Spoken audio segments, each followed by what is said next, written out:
Following the passage of the bill, the country witnessed widespread expression of dissatisfaction with the bill as passed, regrettably resulting in the loss of life, destruction of property, and disintegration of constitutional institutions. On my own behalf, and on behalf of these members and many other Kenyans, I send my condolences to the families of those who lost their loved ones in this very unfortunate manner. Consequently, having reflected on the continuing conversation around the content of the Finance Bill 2024, and listening keenly to the people of Kenya who have said loudly that they want nothing to do with this Finance Bill 2024, I concede, and therefore I will not sign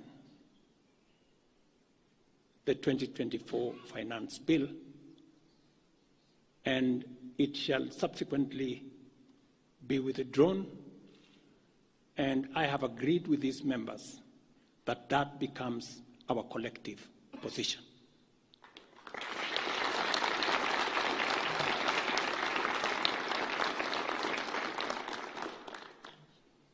May it be on record that it is the police who are destroying people's property, not us.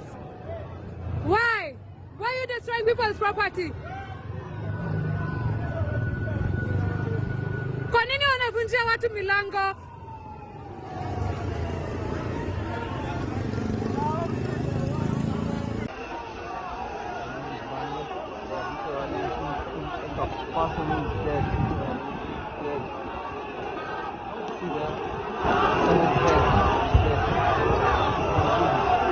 And as I committed last Sunday, I will be proposing an engagement with the young people of our nation, our sons and daughters, for us to listen to them. As I said on Sunday, listen to their views, listen to their proposals, their ideas, their concerns, and what they think we should do better as we go forward. I am also recommending a multi-sectoral, bipartisan, multi-stakeholder engagement from civil society, religious organizations, professional bodies, for us as a nation to speak to the future of our country, again, together. And this will be on matters that are contained in the bill and matters that the people of Kenya have canvassed in the conversation that has been going on. I am directing for immediate further austerity measures to reduce expenditure, starting with the Office of the President, the entire presidency, and extending to the entire executive arm of government. Operational expenditure in the presidency be reduced to remove allocations for the confidential fort, reduce travel, hospitality, purchase of motor vehicles, renovations, and other expenditures. This will cover the entire presidency and also the executive arm of government. I also propose that equally, Parliament, the judiciary, and county governments, working with the National Treasury, also undertake budget cuts and austerity to ensure that we do live within our means respecting the very loud message that is coming from the people of Kenya.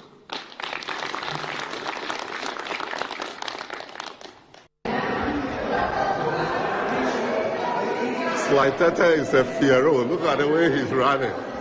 He's scared to die.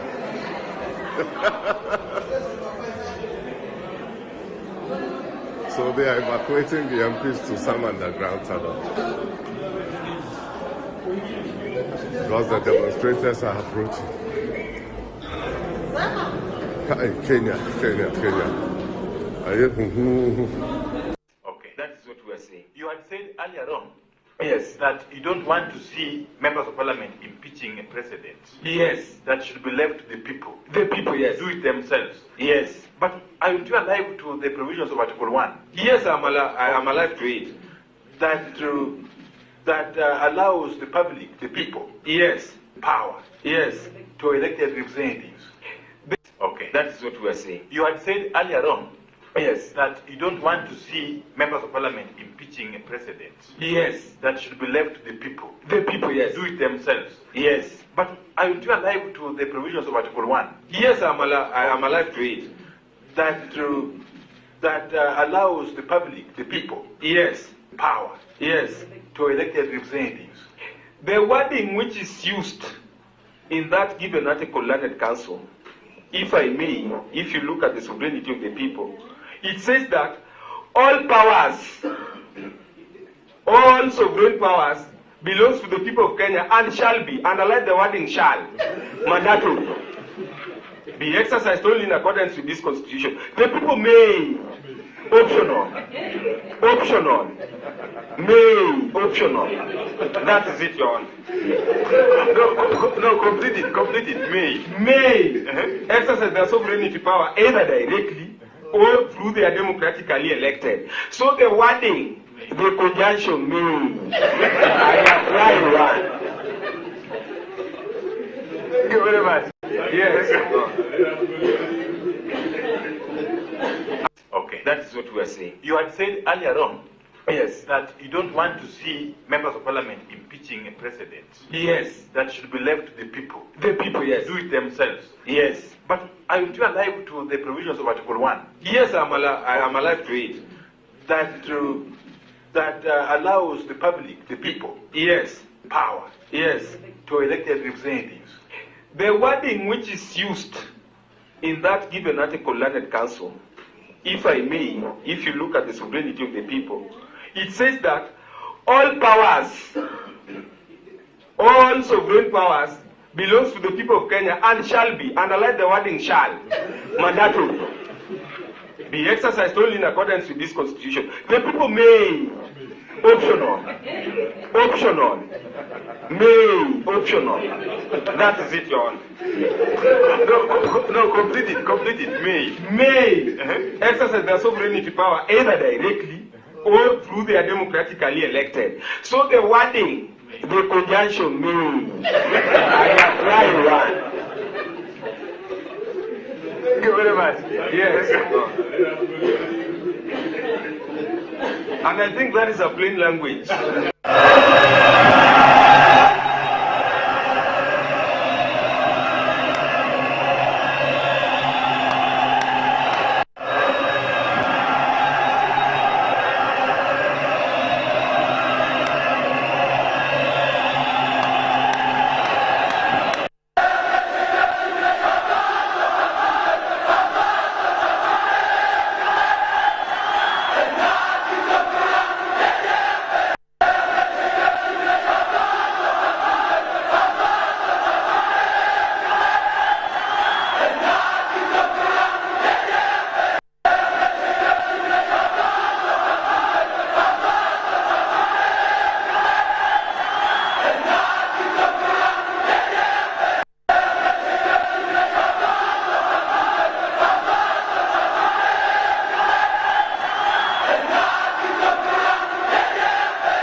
for their rights. They're demonstrating with flags and banners. I can't even see anymore. They're being tear gassed. They're being tear gassed. We shall not be intimidated. This is our nation. We will have to be this nation. We shall not be intimidated. Larry, you carry on. You do what you need to do to stay safe. I'm just going to explain to the viewers that we're watching there, Larry. Hey, look how heavy, man.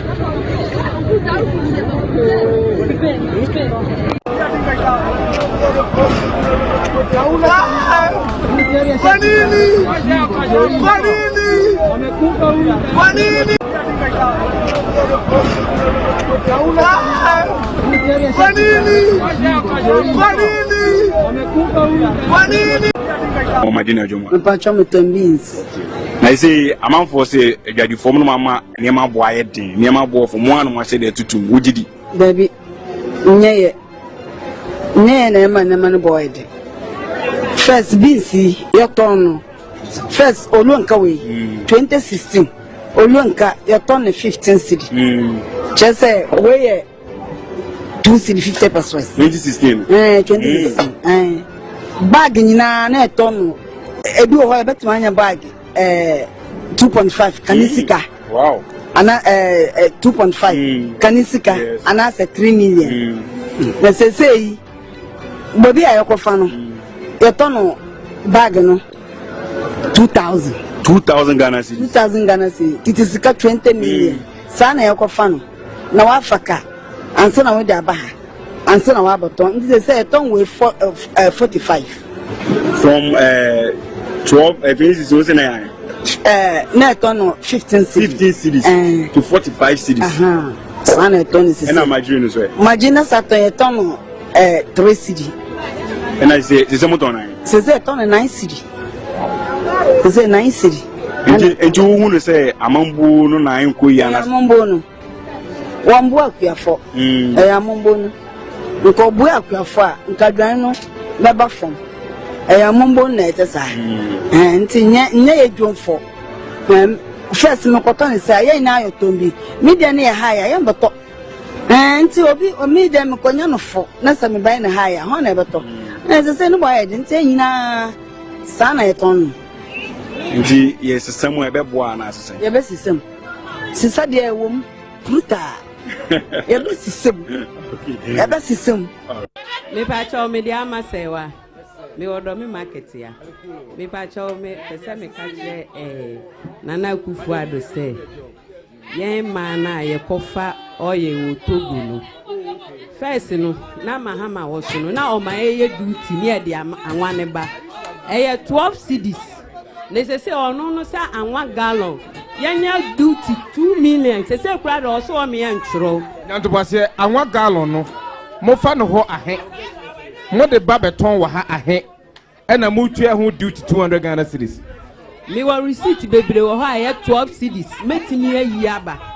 By se o si 2 million. Me am to me kan anwa ye seize wo aflawa border. Ye seize man wa 500 me wo ho papers 500 and Brambacho. Oh, Ada, what's that now? Hey, 500 yen pieces. Pieces saying gallon no baku 500. Oma fawo ba o si anwa no me amfa me pese me bisa nanado ne ba o mi ase anwa na o mu seize ye no omo so omo me amfa no omo ahye nana so omo aye ne dan me pese me hu anwa no me ko ye ne ani ho enti no omo ye ne dan na me makwaji low na maji manwa baku 500 ubisa obi a wa ha ye fra me nanado maame ba ya feed ye se beto abade a mimi kwa kromoti na me de toma no na wa seize manwa no se kwa kromotie no ebe kire de meto ama no why obi ani me de nanado maame asama mi kan mi wo me prepare mi bibia o me a strong one people ubisa obi ani me enti mi bisa nanado ne ba omi asa manwa no o ma seize no e wan o ma hye nana se o ma hwiahwiagu 500 pieces Baako 500 hanum. Aye. Me to baako 4 million wo. Wo se anya duty 200 cedis. Dabio duty no oye ne baako bia so ana. Baako bia. Na anwa no koto no 400. Oye hu duty 200. Ewo baako bia ho. Oye wasan dia faka dia ba. Si mi pese mi bisa ne say manwa no. O misa custom for say ada so mbeye duty ne makoje manwa. Se manwa 500 de me mfa nche wo. Ukọ ho a wo mo agi anwa ne si ho no. Ukọ ho ko busa asa anwa no wei no. O mo kan sen ne kire o. Me kwa ye no mo si anwa no o mo season. Ba wan fo wani enhu ba bia anwa ne gu. Bi enhu ba ko a oba next day me san kwa ye no. Na to create a loadu anwa no. Dabi nya to wase. Wo mo season anwa no e ka tro so o ma season. Ade chin ya wo ko ye no. Afla ho bie mu no. Na to create a kesia besi ho a e loadu anwa no. Ne dan. Se mi hu sa wase anwa ne dia ene me kuma beto me yam. Se ma hu su se wa ba bi anwa no wo no. Ompa ncho omfa manwa mame.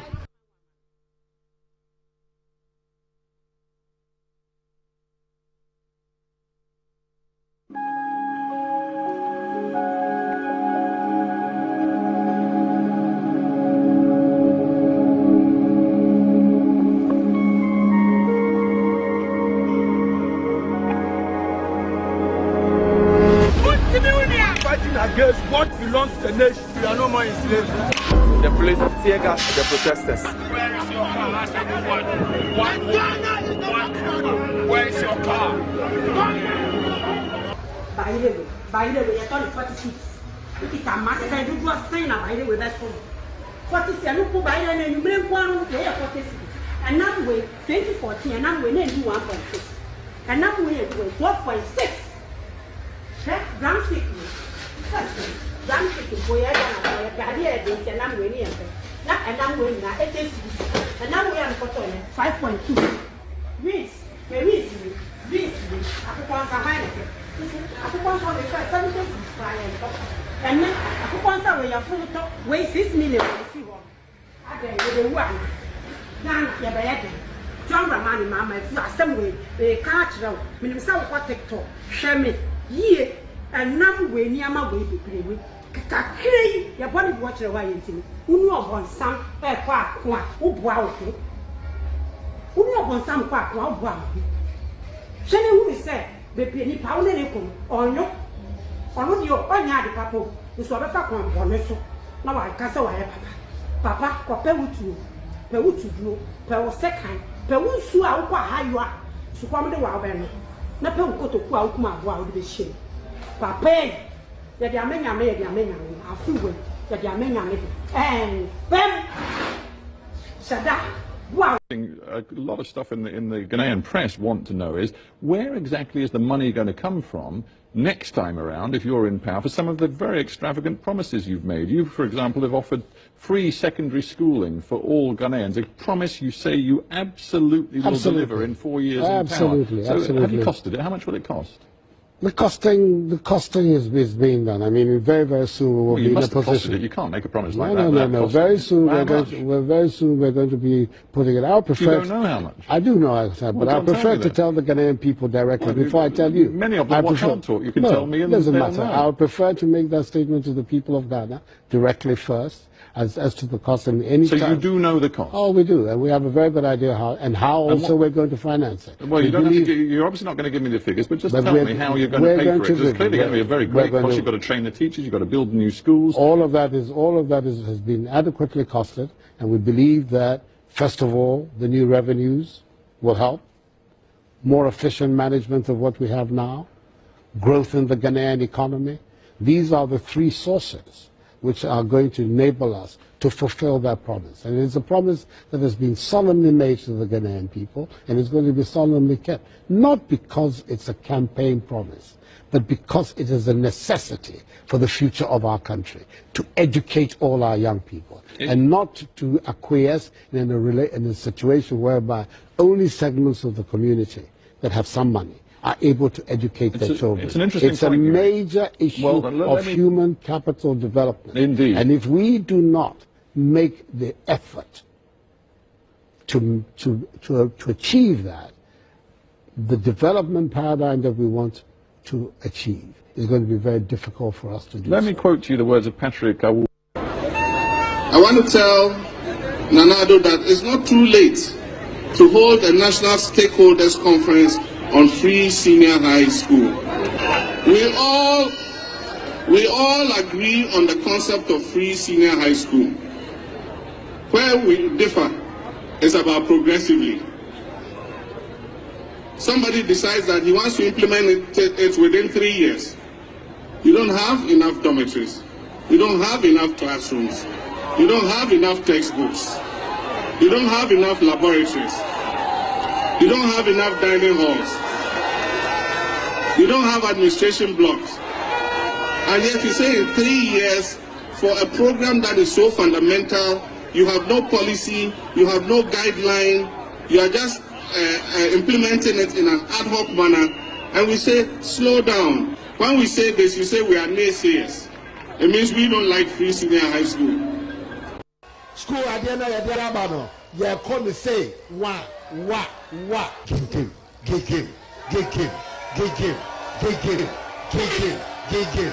Give. No review today, no review tomorrow. Maggie, upon you out for my Miss Muning, I am so.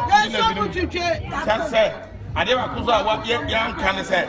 Say, young try you live, you know, near Cock World Bank, and I say a Cock IMF. See a Cock or Jibusia. In your court, and now, on my cat, and now I'm done for to say. Free senior high school, one country. Come on. Munyina manam my real school I'm a school I'm a school go sanse when I'm to your school akọ me say mo bushafo me member of parliament me ne NDC for the parliament there be I am mo hetu mo of parliament mo NDC for say NDC for no any MPP for no omo parliament no yen nyina ya gitum NDC for no Ajatum say, you live in a year. Debbie Omka say, Yangi, who near Pusha, near passing you live, you know, near passing a boy. Nemo, almost the only to be member country, or mine is a woman to country, or my normal bomb was over Domunia. And Uti, and this is for the crash, I say, and the PIC and country.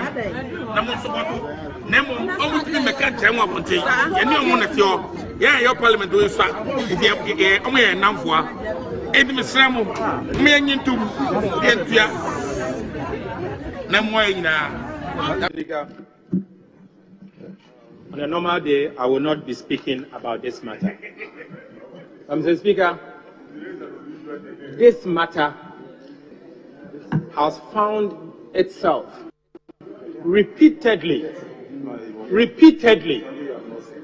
on a number of MPP-related newspapers. Mr. Speaker, for me, I see nothing but desperation.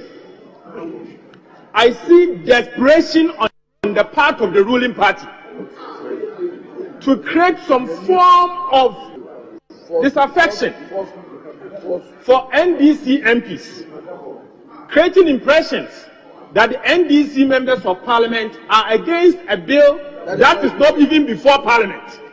A bill that we have not seen, Mr. Speaker. Mr. Speaker, how can we oppose something that we have not seen? How can the NDC oppose a bill that we have not seen? I heard them say that the bill is on its way to parliament. For how long will this bill take from Flagstaff House to Parliament House? Weeks? Months? 7 years? Mr. Speaker, if it's coming from Ministry of Education, it's even closer. For how long to take for the bill to move from the Ministry of Education to the Parliament House? 7 years? 8 years? 1 week? Mr. Speaker, let me put on record that the NDC minority members of Parliament, of which I lead, Mr. Speaker, we will support free SHS bill that will seek to improve the quality of education, that will fix the lapses that we have seen in the free SHS implementation. Mr. Speaker, let it also record that we have not said anywhere that the NDC is opposed to a free SHL. That we have not seen. Rather, Mr. Speaker, it is the government of the day and the majority side that have not presented the bill before us. We now challenge you. We give you 1 week. Bring the bill before us. Senior high school education that was in place before. We are covering everybody and we are making the budgetary provision for it. Free senior high school education doesn't have to be backed by law to be funded. It just has to be backed by commitment. After all, there was law when we were not paying Get Fund. Wasn't there a law to make sure we paid Get Fund and we left it in arrears, or National Health Insurance Fund? But what is required is a commitment and a political will to make sure that the budgetary resources are made available to support it. And this is where Nana Addo Dankwa Akufo-Addo's passion is. And we are... $1, 1 CD. In the time of Mills and Mahama, 2 CDs, $1. If I was done, I would say to the people of Ghana, I'm sorry. We are sorry for the poor work we have done. We're going to go and think about ourselves. But that is not the people we're dealing with. The fruits of office, the money under the table has become sweet for them, so they're determined to stay. Are we going to allow that to happen? Are we going to allow that to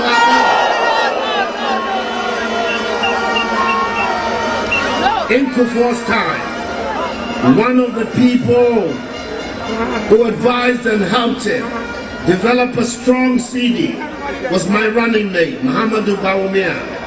Then he was Deputy Governor of the Bank of Ghana. It's one of the reasons I brought him to come and join me. I will welcome the CD and create again a strong CD that will be able to allow us to develop our economy and allow our traders and our to be able to develop. What is the difference between the ordinary thief and the political thief? Number one, the ordinary thief steals your money, your bag, your watch, and your jewelry, isn't it? But the political thief steals your future, your career, your education, your health, and your business. Number two, the hilarious part is that the ordinary thief will choose whom to rob.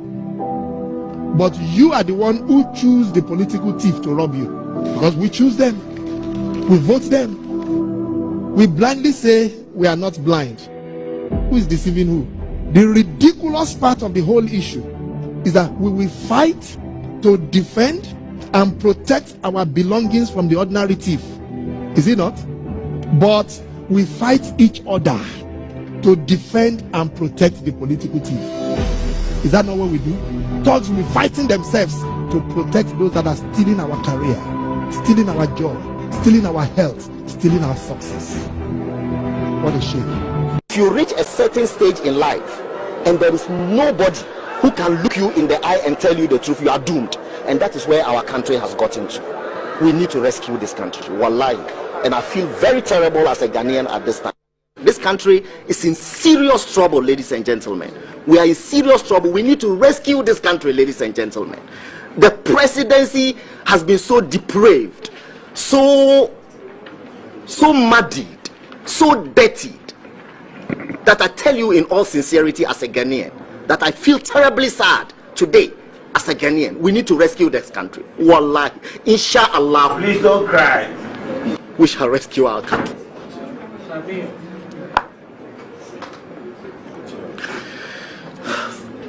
Government is broke, government is broke. The people are spending billions to go inside the government that is broke. Have you ever seen a minister who resigned because government is broke before? Government has no money. Have you ever seen a governor who said, ladies and gentlemen, when I was elected, I thought the government had money.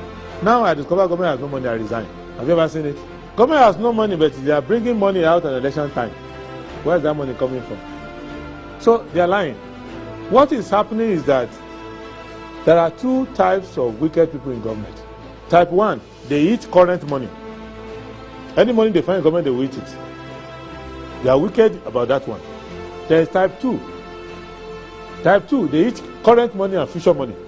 They will say, my term will end next year. When I leave, how will I eat money? Let me borrow money now and borrow money of the future and eat it now.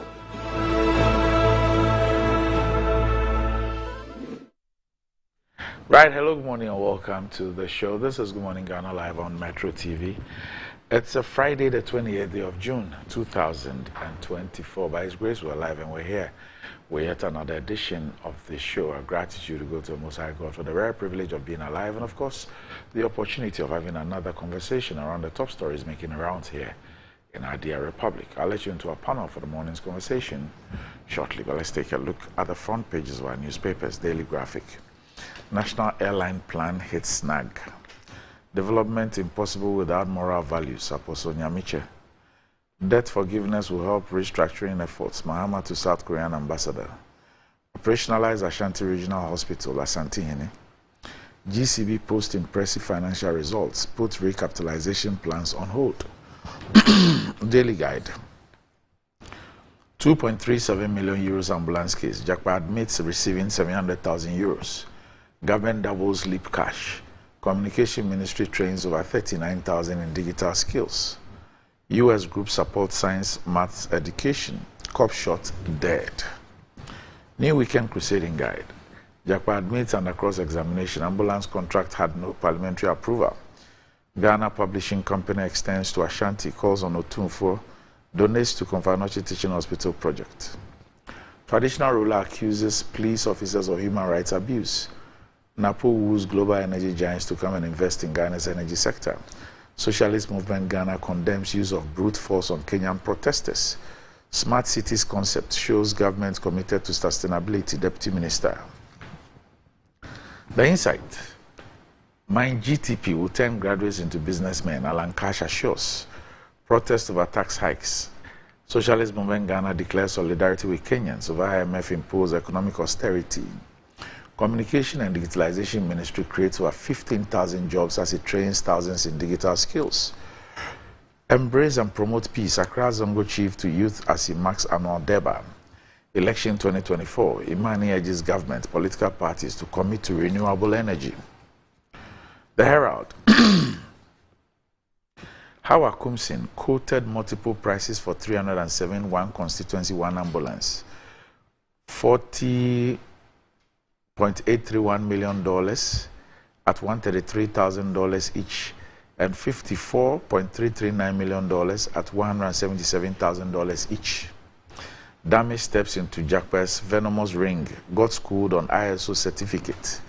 Inus Afuseni refers Dubai properties matter to lawyers. Baumia presents Napo as running mate amid preferences and objections. Akufo-Addo cutting $5 million for Bedi Eto's daughter's musical party. The Informer. Elections 2024. Akufo-Addo warns troublemakers. Minister calls bluff of cement manufacturers. Government calls for investment in electric vehicles. I won't take president's words to bank. Fifi Kwete. Health alert. Stay away from alcohol and cigarettes. Nutritionist advises public. The Inquisitor. Who partners Baumia? Why Napo is unique? Miracles. Abuaji says process to select running mate not finalized. Parliament ratifies Ghana Bauxite Company's mining lease. Sikia Penuvo makes case for Agoti Mekente. Kotuka International Airport Terminal 3 depleting under dormitory. Standogbe. The Daily Statesman. MPs didn't approve ambulance deal, Jakpa admits. NSS warns against scammers. New GA MSME classification launched after 30 years. Minister woos global investors for energy sector. Ghana Publishing Company expands with new branch in Ashanti region. The Ghanaian Publisher. ADBMD Lord's Government's financial inclusion agenda. Church of Jesus Christ renovates schools in Accra. Complete stalled hospital projects. Otunfo charges minister. AG tenders Jakpa's dismissal letter in evidence. MPs ratify Ghana bauxite deal. The new finder, 65% of 15 to 24-year-olds jobless, while unstable low-income jobs dominate. Energy Minister calls for global investment in Ghana.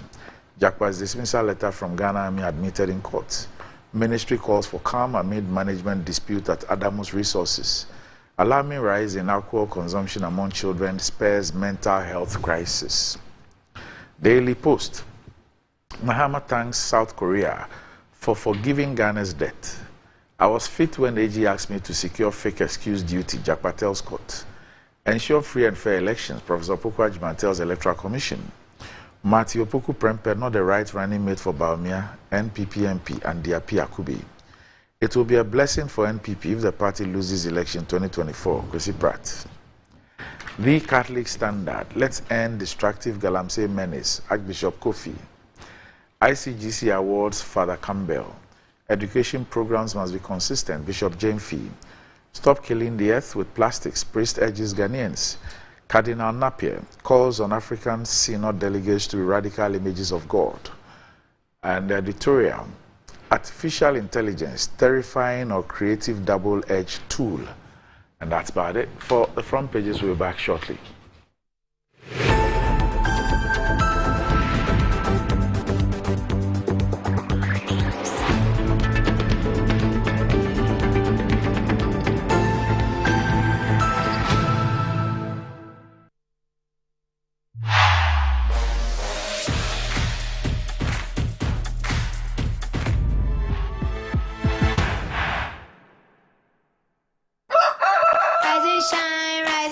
It's another day to stay on point.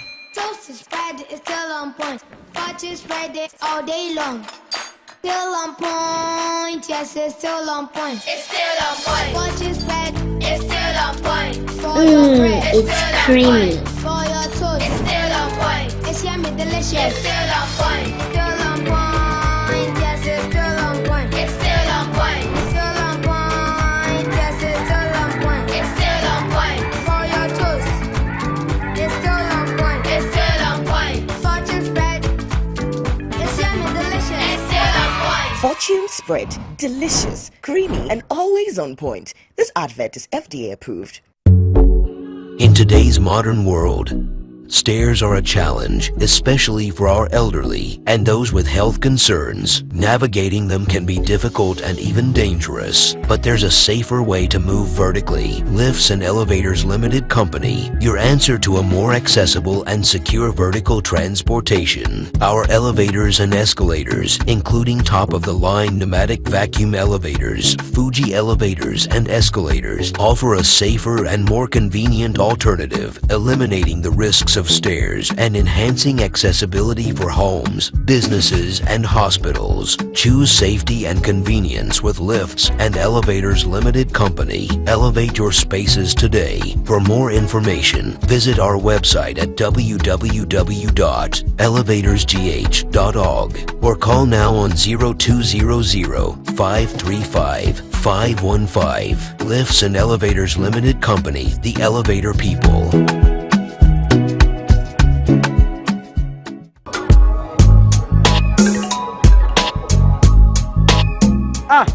Customer, I don't know who to say. Malaria been actually me, man. No more brand, man. Still. One of them give us. Give us a solid. Yeah. Sorry. What rest of so give us here and don't come down. What's over that song? But tomato give us the and don't come down. Give us about me, sir. Me patron the and don't come down.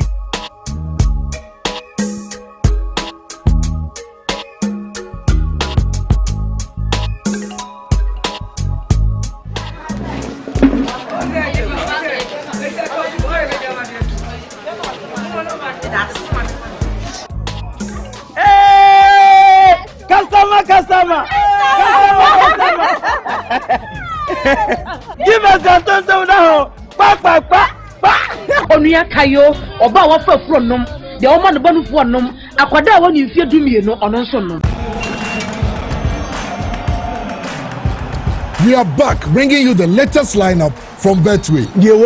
Betway starts strong with their front two, with free play Friday and swipe bet. In the middle, you've got all the control with cash out and build a bet. Plus, with Win Boost, you can boost your sports bet. At the back, they have smart picks and the partial daily jackpot.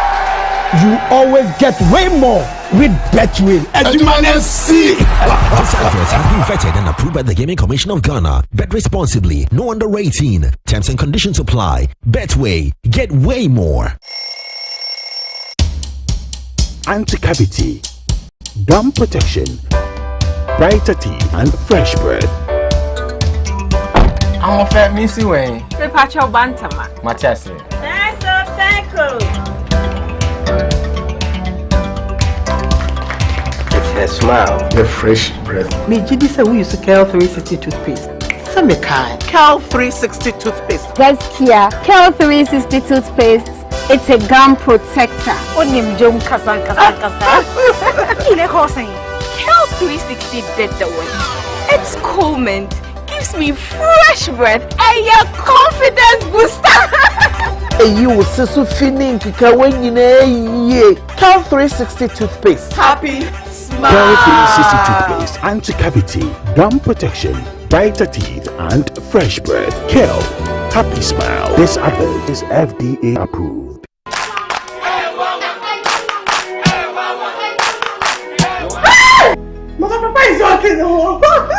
Bar Herbal Hospital.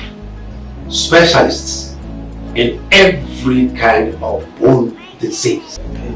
Bar Herbal Hospital. Hey baby, I saw you with beer. Nanso, yari etini sapa dompemu yari. Spinal cord, swelling of the arms, arthritis, bone injury, swelling of the leg with reddish color around it, and so on. See, Bar Herbal Hospital has special ultra-modern machine for checking up the body. I have tried them and I got good results. Try Bar Herbal Hospital.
You had said earlier on, yes, that you don't want to see members of parliament impeaching a president. Yes. That should be left to the people. The people, yes. Do it themselves. Yes. But aren't you alive to the provisions of Article 1? Yes, I am alive to it.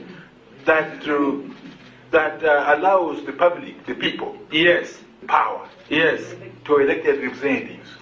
The wording which is used in that given article, Learned Council, if I may, if you look at the sovereignty of the people, it says that all powers, all sovereign powers belongs to the people of Kenya and shall be, underline the wording shall, mandatory, be exercised only in accordance with this constitution. The people may, Optional. Optional. May. Optional. That is it, Your Honor. No, complete it. May. Exercise their sovereignty power either directly or through their democratically elected. So the wording, the conjunction may. I apply one. Thank you very much. Yes. Yeah, a common sense interpretation of the Kenyan Constitution. Anyway, sovereignty lies with the people. Anyway, okay, all right. So, if you just joined us, this is Good Morning Ghana live on Metro TV. And with me on the show this morning, I have the Member of Parliament, the Honorable Member of Parliament for the Anyanso Utum constituency, Dr. Dixon Adumakukisi. Doc, good morning. Morning. Also with me on the show this morning is the citizens prosecutor. That's a very decent title. The Honorable Member of Parliament for the Northern constituency, ranking member, Foreign Affairs Committee, and the citizens prosecutor, Samuel Kujato Ablakwa. Samuel, good morning. Good morning, Doc. Okay. Looks like every week I earn a new title. You are now the OSP. You are from the OSP, Office of the Special OCP, Office of the Citizens Prosecutor. Oh, okay. In the Parliament of Ghana.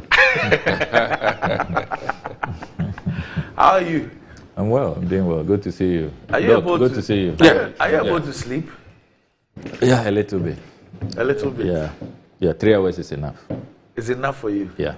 It's not because you're scared? That's all I need. Oh, no, because there are lots of documents. It's not out of fear? No, not at all. There's lots of work to review. Lots to review. And the scandals are just so many. So many. It's even, you don't finish one, and there are so many. So we've had to draw up a calendar on how to put them out. It's crazy. Really, really hectic. When he says never seen a one day government one like scandal. this. Yeah, never seen a government like this. So you have new ones coming up. Yes. At least 15 new ones. 15. Yeah, already. So the challenge now is, can you put all out before the elections? Because some will also require parliamentary work, and we are coming to the end of this 8th parliament. So. But we'll see, because so you now have to prioritize. Yeah, I'm curious to know the true classification of what his scandals are, because that also matters. Okay. Because are they financial scandals? They cause financial loss to the state. Okay. Yeah, okay. All of them do. Okay. All of them, and there's a clear state capture at play. State capture. So if massive looting, particularly of lands, if all over the country, I stand to be corrected. Yeah. If bad decisions that are quote unquote genuine causes financial loss to the state, would that be still a scandal?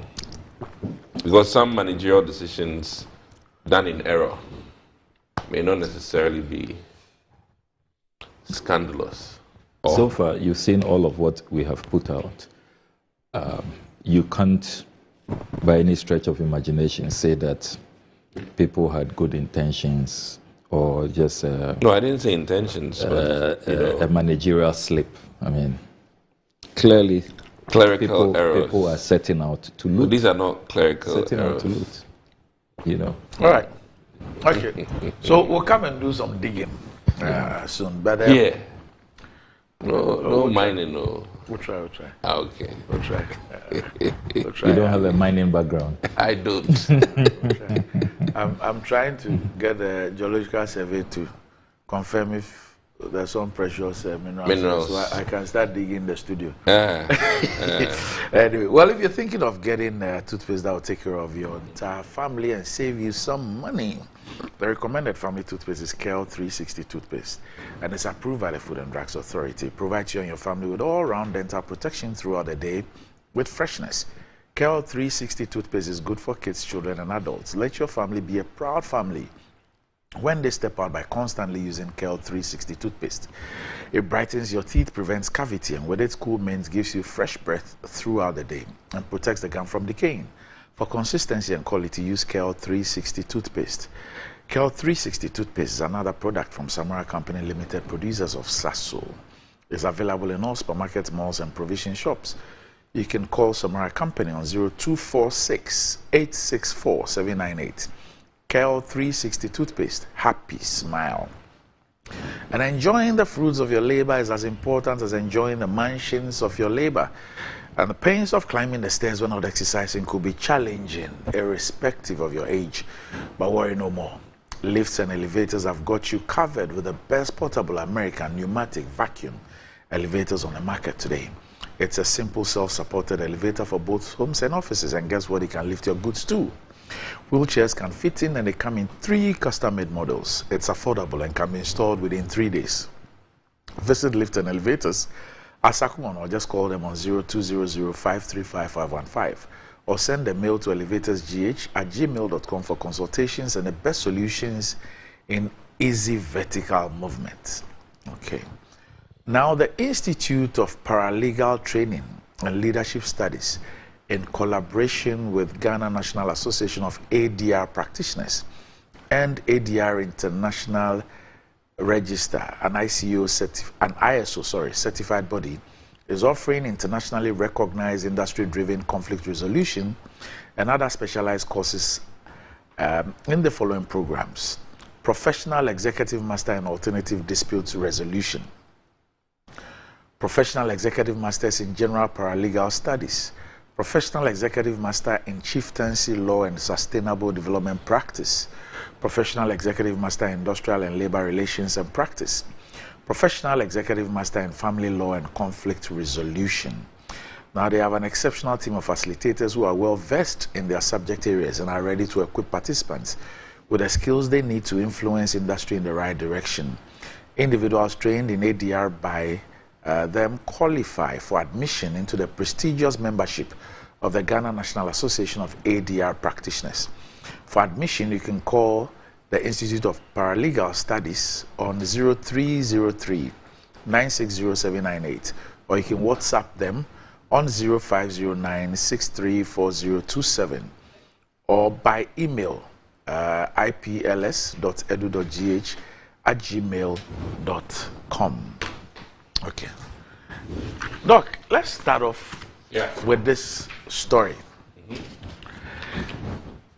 A concerning trend has emerged from the latest Ghana Human Development Report, which highlights that half of the doctors trained in Ghana are now seeking employment abroad, driven away by substandard working conditions. The report, titled "The Future Value of Work in Ghana," cautions that the nation's healthcare system is on the brink of deterioration if the ongoing departure of medical professionals is not curbed.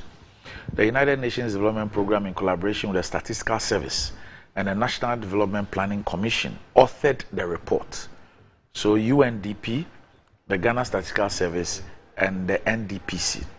It reveals that alongside the 50% of migrating doctors, 24% of nurses trained in Ghana have also migrated for similar reasons. This alarming exodus has placed the health sector in jeopardy, necessitating immediate policy and practical interventions to prevent a complete collapse. Despite Ghana's health system's resilience during the COVID-19 pandemic, it continues to grapple with significant challenges, including shortages of essential supplies like personal protective equipment and a dwindling pool of qualified personnel. The Future of Work report emphasized the need for strategic implementation to meet the evolving health demands of the population, which are becoming increasingly complex due to environmental factors, demographic shifts, and lifestyle changes. Ghana's health policy has identified 11 critical areas needing reinforcement, with health promotion, palliative, and rehabilitative care falling behind preventive and curative services. The report advocates for a health promotion approach that emphasizes primary health care and environmental concerns, which can significantly impact human capital development. Furthermore, the report suggests adopting a life course approach to healthcare delivery, catering to diverse population segments, including the elderly, persons with disabilities, and marginalized individuals in urban slums. This approach aims to ensure that all groups can access and benefit from both curative and preventive healthcare services. The stark reality of the situation calls for decisive action to retain the nation's medical talent and safeguard the future of Ghana's healthcare system. Now, this one, what alarms me is that is Zero saying it's not about Ghanaian trained doctors, but it's about doctors trained in Ghana. And we are losing half of these doctors. Yeah. Half, 50%. In fact, let me first of all, as usual, greet your viewers who are worldwide in nature and locally, both our constituency and all people watching. I think I've said it elsewhere that, you know, we used to do slave trading and work on farms in Brazil, North America, the UK, and other places. But now it's, I call it a health farm. And unfortunately, this time round, we're not going in handcuff, but it is our system that is rather driving people out. And it's quite unfortunate. It is the reality. I won't sit here and say this report is in error. And I've spoken to some of our colleagues who are in the UK now, and one of them, you know, her point to me was that staying in Ghana is rather slavery. You know, because I was telling her that when you leave the country, I think that you're going to a health farm, you know, where you're rather going to serve, the Western world. At your own volition, you are going, unlike before where they were using us for hard labor on plantations. Now it's a health plantation. And when she said that working here was rather slavery, I felt really sad about it. Because why would she say that? Truth be told, health workers in the Western world are better off. And everything comes down to conditions of service. And I think that we have done some, but more has to be done. The report refers to substandard working conditions. Yes, but I must admit, you know, my dad told me that he's one of the few that walked to Nkrumah back in the early, 60s, late 50s, late 50s, to make a demand for working material in Kolebu's theater. Okay. You know, he's a trained surgeon, and that is how bad it was then. You know, they couldn't get even decent gloves to put on to operate. And I think that we are better now, though we could do far better. And I think that the story of locking up our toilets at the hospital, you know, these are the unfortunate bits where, excuse me, a health center like Kolebu will lock up toilets for patients. And sometimes they get accidents, you know, you're trying to go to the bathroom, we can't find the key and all these kinds of things, or you have to pay. I mean, I think in one breath, Ghana has moved forward, but in another breath, our thinking needs to be re-examined. And quite frankly, the truth of the matter is that, you know, Kolebu was built for a smaller population of this country. And why have we not imagined other Kolebus. Yesterday I heard the Ashanti region touting the idea of creating a regional hospital for Ashanti region. Must we wait till 2024 after, independence? It's unfortunate. And I think that even people in authority, and hear me carefully, still need further managerial training to appreciate how we make our decisions. So let me ask you this. You practiced as a doctor in America. Of what, yeah? Yes. Now, I don't know if I'm correct, but politics brought you back to Ghana. To a large extent, okay. Yeah. It presupposes that but for politics, medical practice won't have brought you to Ghana at the time you came. And my parents. My parents are a big deal. I felt that I needed to spend time with my parents. Okay. Yeah. But I think that, listen, I've experienced both. Yeah, in your case, there's even a private practice. Yes. For so you that, to come and deal with. Helps. So that's different. But assuming you didn't have that private practice, would you? What would have brought you? Right now, I mean, I think is the frimpons of the world. No, but I mean, if you look at what I want to understand is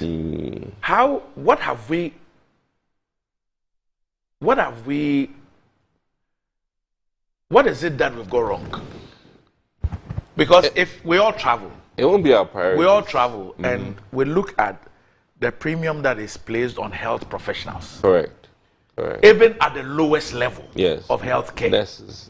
At the lowest level of healthcare. Those who perhaps don't even have... even the security for health facilities. Those who don't even have medical training. Correct. Yes. CNAs, certified nurse assistants. Yes. So what is it that does not make us here elevate healthcare to a certain level? I think I would also blame our citizens, because in the Western world, they put a premium on health when it comes to elections. So if you think about it, Obamacare was largely about health care, insurance and all of that. So the members of parliament, the executive, are a reflection of the people. And I believe that if Ghanaians should make health care the key determining factor for elections, for instance, 2024, then nobody will tell you the candidate, be it Mahama, be it Baumia, that, hey, with this election, based on the polls, based on the voters' sentiments, if healthcare is not in your message, forget it. So I think that Ghanaians should learn to be more demanding. I'm not saying they don't demand, but we the voters have to make a strong case that if you are bringing no bed syndrome, if you are making it difficult, and listen, sometimes people don't like me when I say it, but I have patients who get to Kolebu and they are told there's no bed. Then they go to Ridge, no bed. 37, no bed. And when are we going to stop this? When are we going to demand that thing should stop? That I can't arrive at the hospital and be told that it isn't that we don't have doctors, it isn't that we don't have nurses, but there's no bed. I mean, it's mind-boggling. And this one, Ablakwado is a cut across. Mahama's time it was there. Our time is still there. And it's not, I'm not talking necessarily partisan politics about this, but I think that we need to reorient ourselves and think carefully about this problem and how we solve it. Because, there's nothing as unfortunate, because a professor of medicine can be at a facility, but without the necessary accoutrements, he will have to refer the case. And that means that the accoutrements are very important. You know, it complements the knowledge you have, and that's why we need to be very serious. And I would say that I always admire the Japanese model, where the finance minister is the health minister. Oh. And it reflects in Japan's health care. Yes, it reflects in their health. I think the longest living life expectancy is in Japan, because the health minister is the finance minister.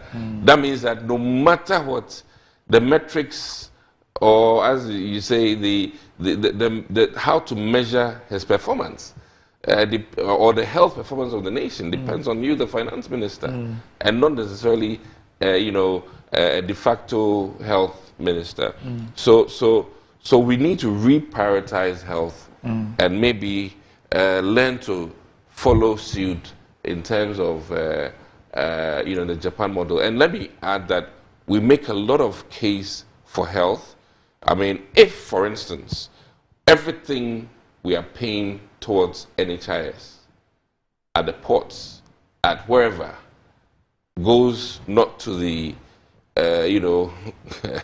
consolidated fund, and then goes straight towards our health in this country, I'm sure by now that if you look a lot at of these things would have been changed. Our releases and utilization of the health insurance levy, I mean, it clearly tells you what our priorities are. Yeah, and this is what the average Ghanaian needs to make a case for, and that pushes us. Yes. Why would you tell us that healthcare is so important that we need to levy every Ghanaian? We need to pay VAT specifically for health and NHIS. And then, and then when you take the levy, in some cases, even 20% of the money that you have taken will not go, and you use it for other things. And even COVID. Yes. So this is what I think, the average Ghanaian. Because I know, one, we cannot compete in terms of wages. No. But I'm sure that the healthcare professionals are not asking for that.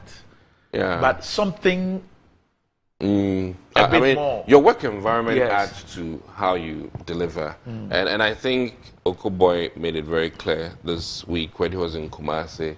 And he said that, and he was very clear that sometimes your satisfaction is not necessarily just your pay, but where you are working. And he was talking in regards to some construction in Kumasi, and it's so true. Look, I was at Konfanochi with the Black Stars a few weeks ago, and I was listening to my friend, the CEO, Professor.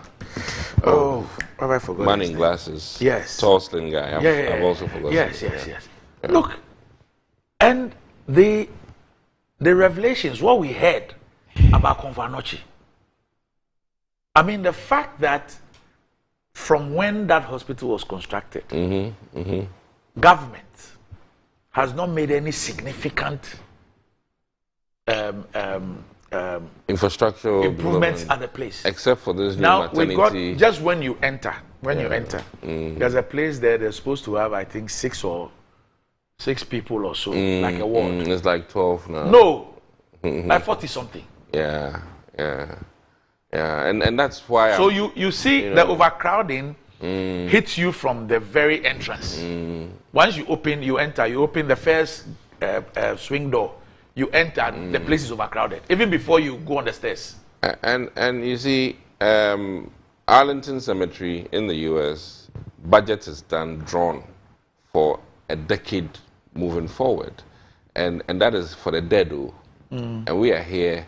There's no plan in place for our growing population and our hospitals and all of that.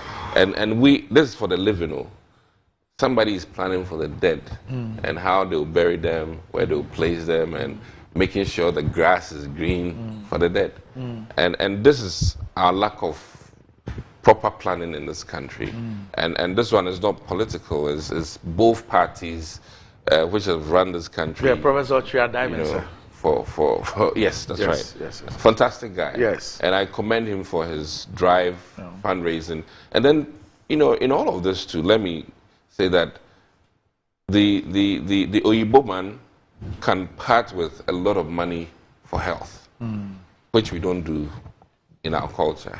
So you would go to a hospital and the Okujatos, we part with money, you know, for procurement, will part procurement gigs with a lot of money for a ward, and you know, be named after Okujato, so that instead of doing rallies and demonstrations, that money would have gone towards, you know, a ward or a child's surgery, you know. So I think next time, before he plans another demonstration, he should consider a children's ward or something. Do you know Dr. Kisi of Deseret Hospital?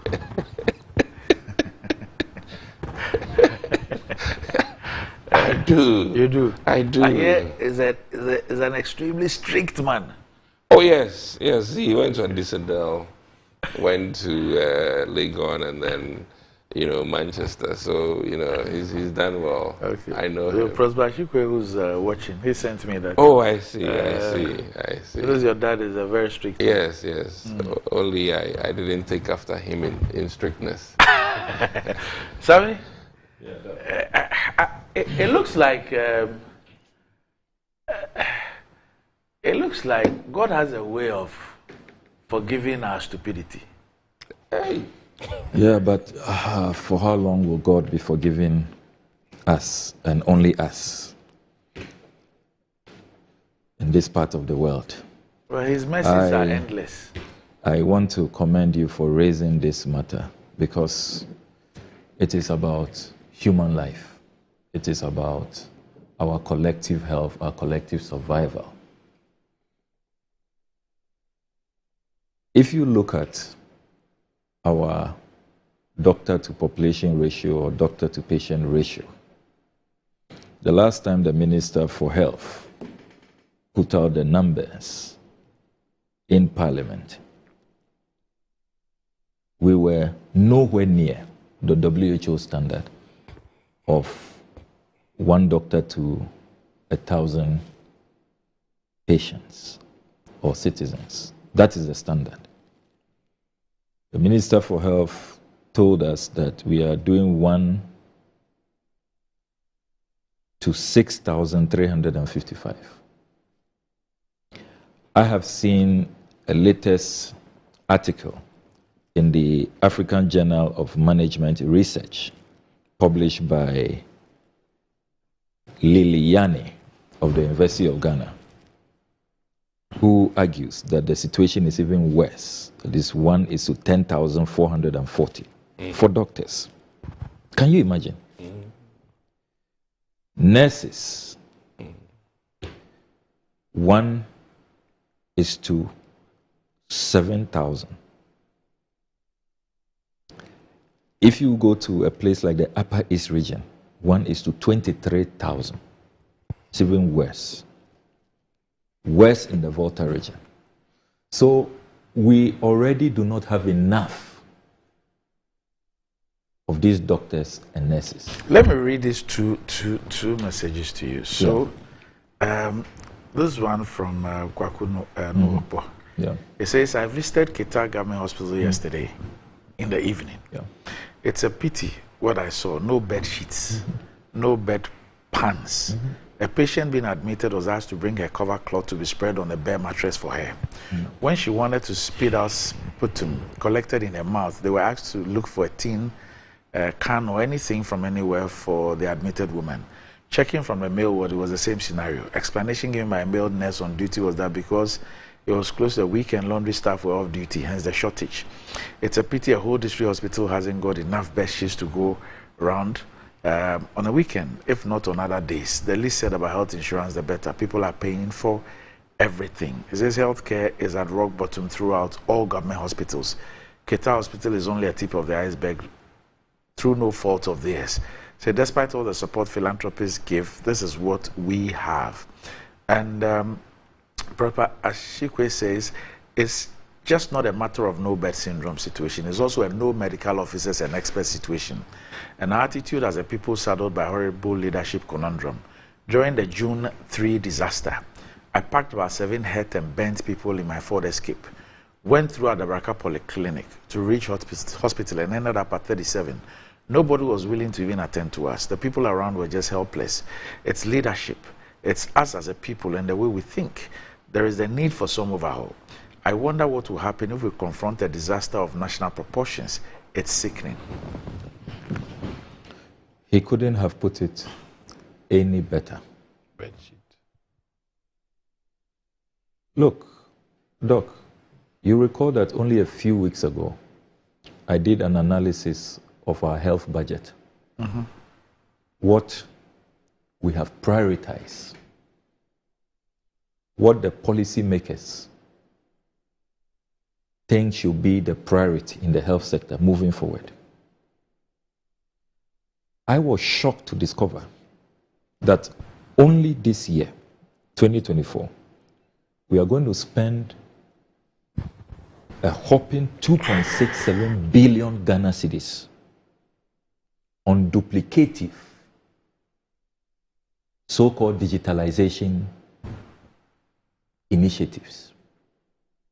Very duplicative, very nebulous, very amorphous, very hazy, which cannot be a priority.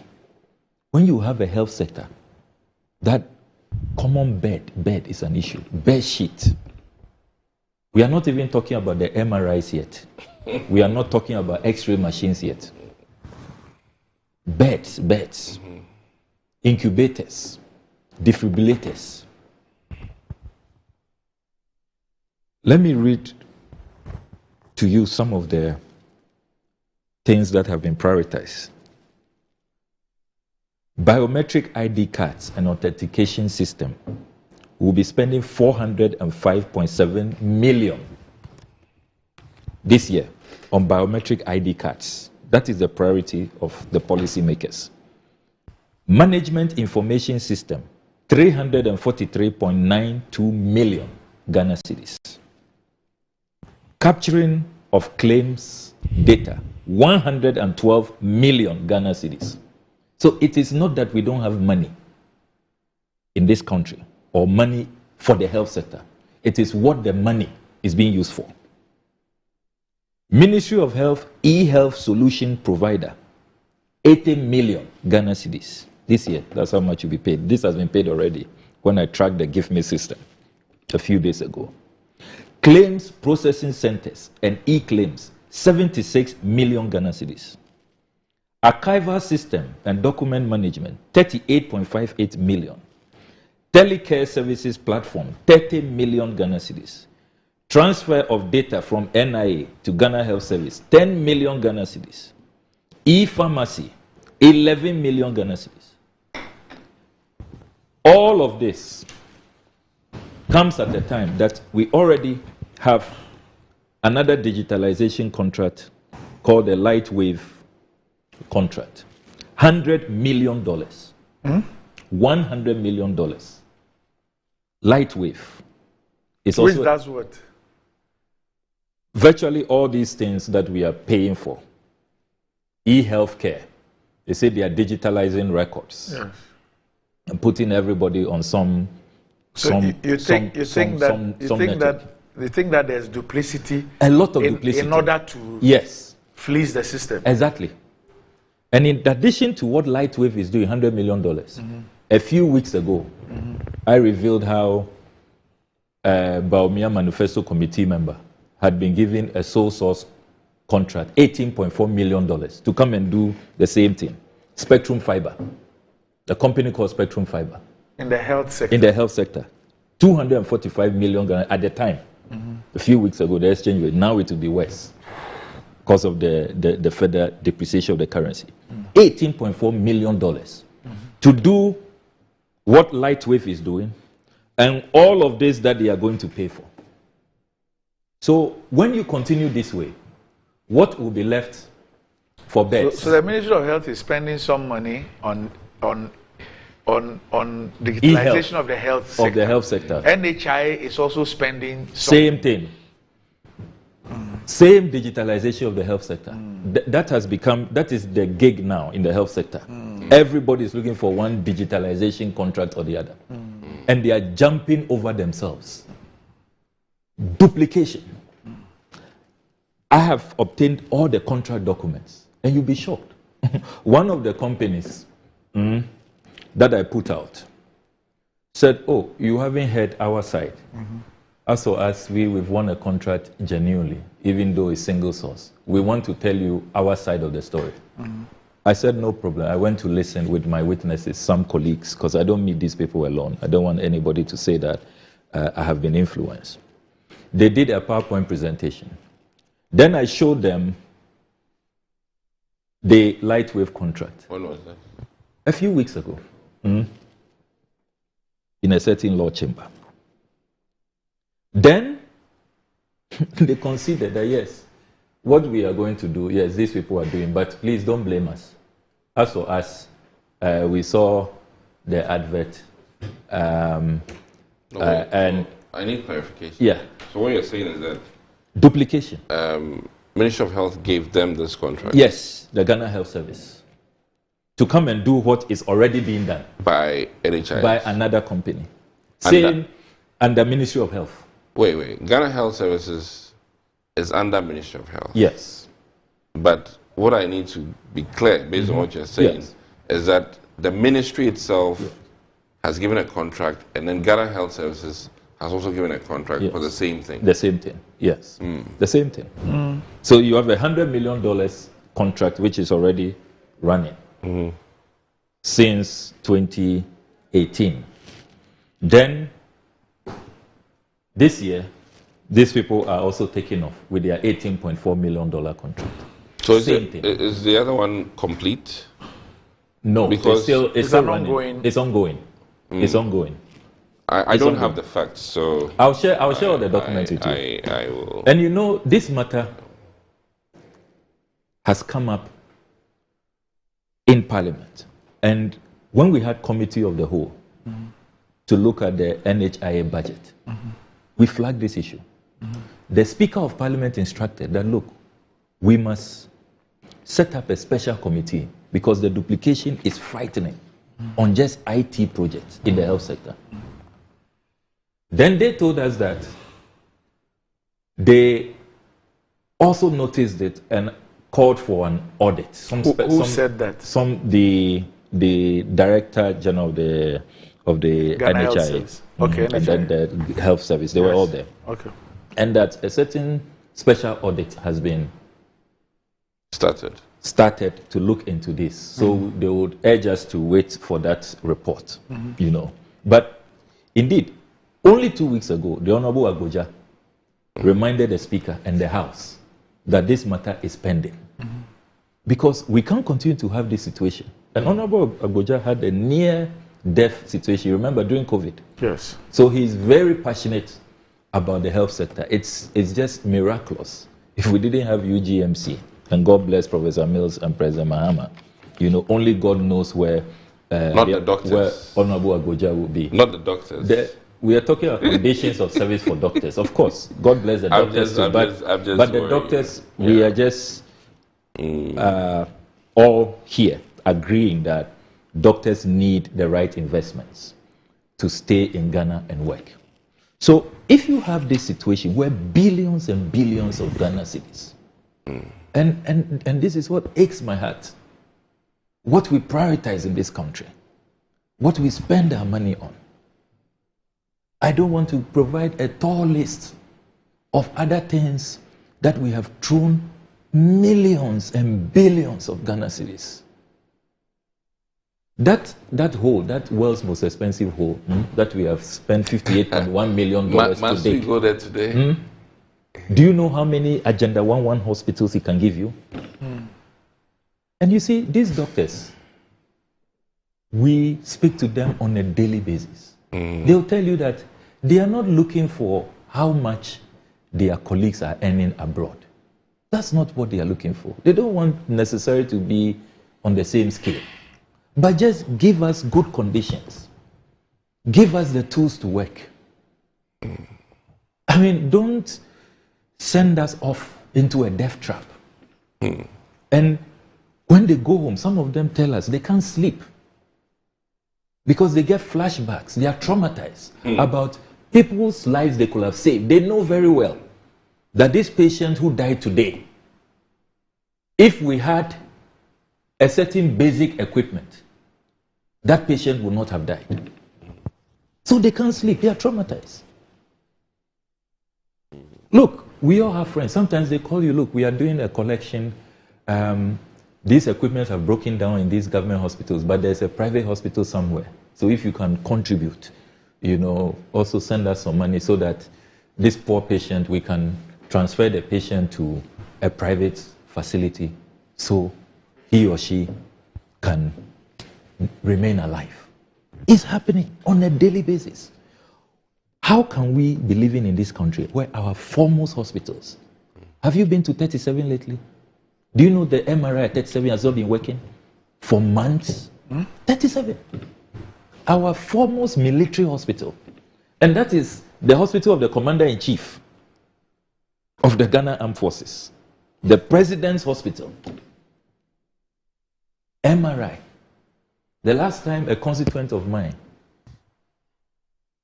was sent there, intensive care unit, and I'm glad the doctor is here.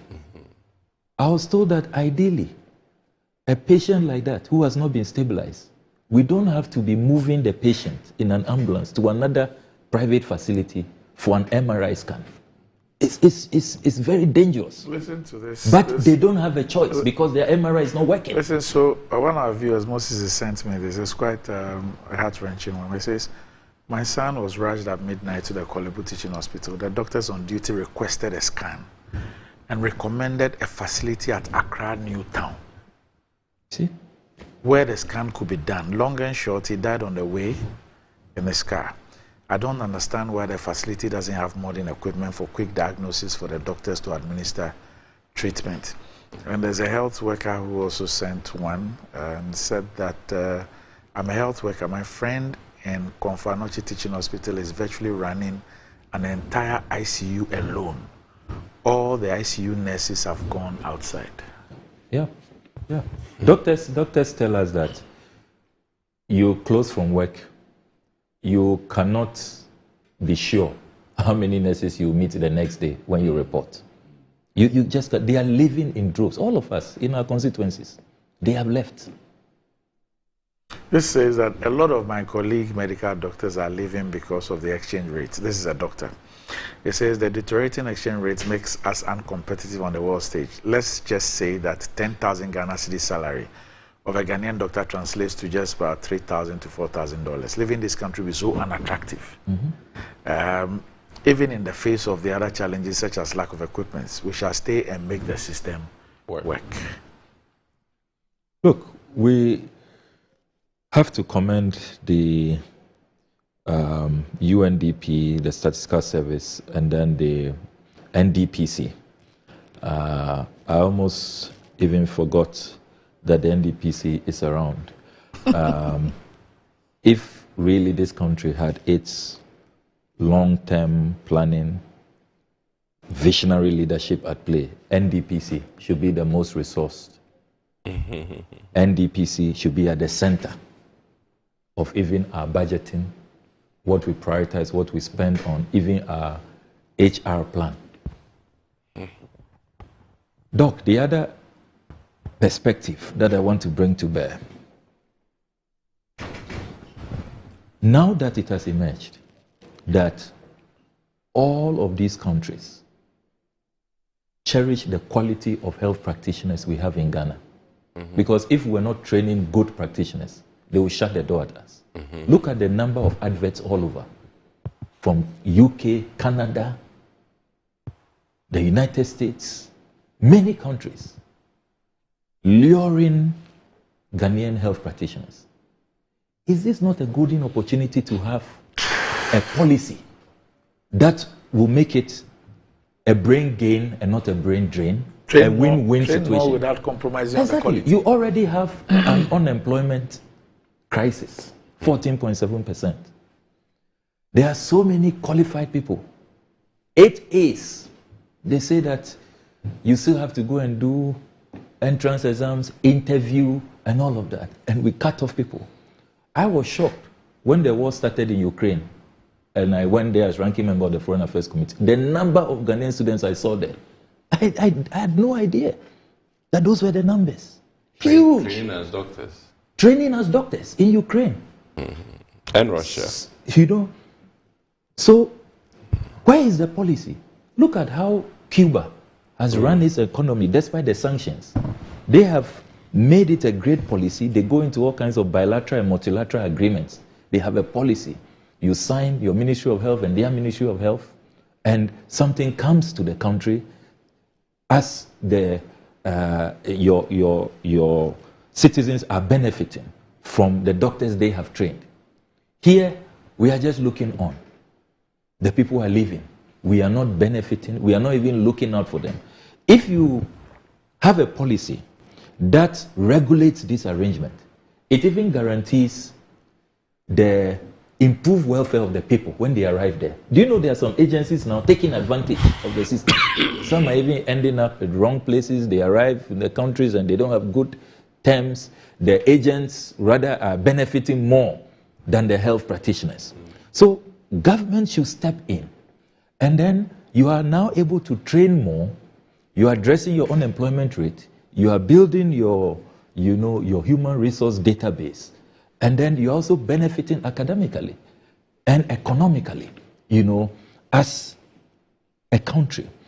But we appear to be looking on helplessly. How long will we look on? Will we allow this to continue? We wake up one day. Because look at the numbers. Very frightening. That 50% of doctors are gone already. 24% of nurses. That's a quarter of the nurses we have in our country are already gone. I mean, how long are we going to look on?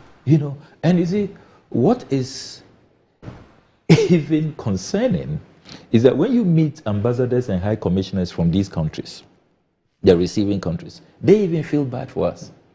So they are even informing us now that they are beginning to impose quotas, and they are beginning to say that, look, some countries, we've had enough. And Ghana is in that category. Recently, in a meeting with the UK High Commissioner, they think too many of our professionals are they've taken too many, so they are feeling bad. So they say that they are imposing restrictions now, so that others can come from other, because they need it for their NHS. They need the exodus to continue. But they look at the numbers, and the number of people who have come in from Ghana, they are feeling bad. Even they are feeling bad. So what are we doing about it? What's our policy response? How do we, stop the hemorrhage, take advantage of what must continue, have a certain quota system?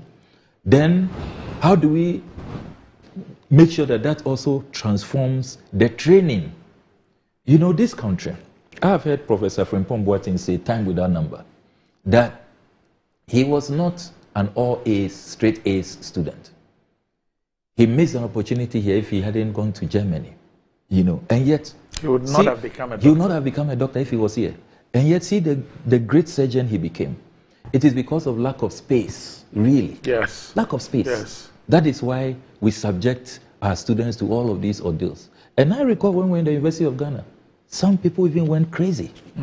I don't want to mention their names here.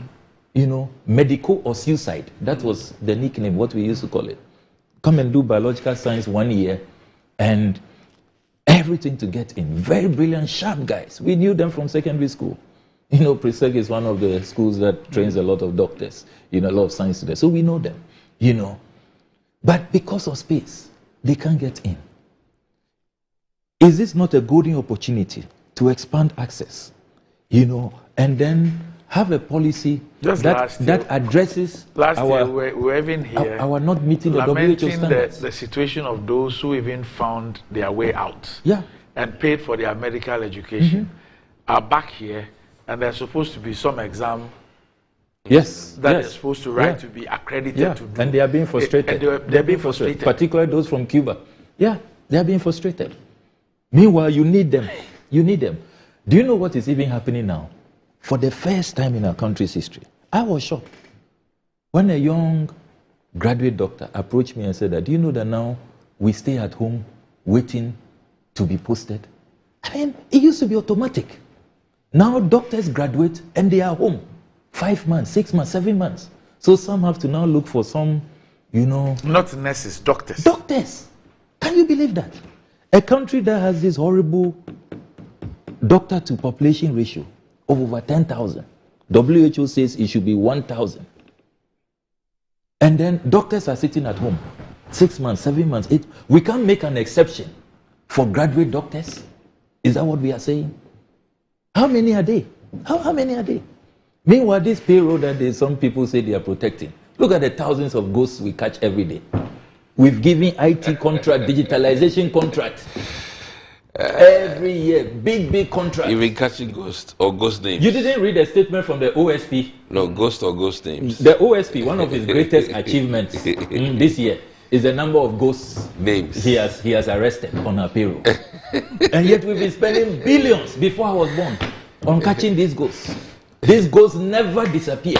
And when real human beings, doctors, have graduated, they're at home. The doctors who did how do they call them? PharmDs, pharmaceutical doctor of pharmacy. Yeah. They also have a crisis. They've been home for several months. They've sent me petitions. I mean, what's going on? Even the what's assistants. going on in this country? Yeah. As for the nurses, so many of them waiting to be posted. The people that we really need. And then we are paying ghosts. We are paying ghosts. Have you seen the statement from the nursing and midwifery students? Have you seen? No, about the allowance they've issued a statement. It's part of the papers. Why? Baumia didn't pay all the allowances. I thought they were assured by the vice president.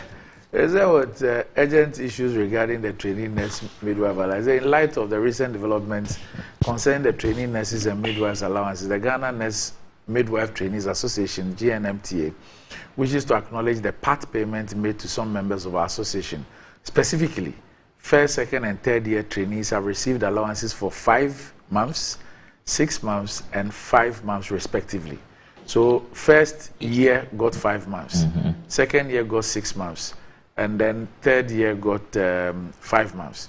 It says, however, it is with great concern that we bring to the public's attention and that of the Ministry of Health, the government and all relevant stakeholders that a promised payment schedule has not been fully honored, as stated by the Honorable Minister of Health. The 2022 batch was scheduled to receive the arrears on May 23, followed by the 2023 and other batches. Regrettably, these payments have not been made. Furthermore, we must highlight that, and listen to this carefully, the 2017 to 2020, 2018 to 2021, 2019 to 2022, and 2020 to 2023, these are those who have graduated, have yet to receive any portion of their allowances. This situation is unacceptable and warrants immediate attention. The reinstatement of the training nurses allowance was a significant and commendable decision aimed at supporting our members during their crucial training period. However, the current delays undermine this objective, causing undue financial strain and demoralization among trainees who rely on these funds for their sustenance and academic needs. Look, so what was the point in a lot of the political grandstanding that trainee allowances have been restored and then it cannot be paid? A part of it. Look at the struggle. Only a few have received some money. So those who have, some have graduated. Those who have graduated, no allowance, no job. And yet, look, we took a difficult but nationalistic decision when I was at the Ministry of Education. That we look at the numbers. Because of these allowances, finance ministers from time immemorial introduced what was known as the quota system. So we are talking right now about the number of nurses we need to meet the WHO standard, so that we can even take advantage of this, exodus and have a policy and all of that. If you don't train more, that can't happen. So you have a crisis because of allowances.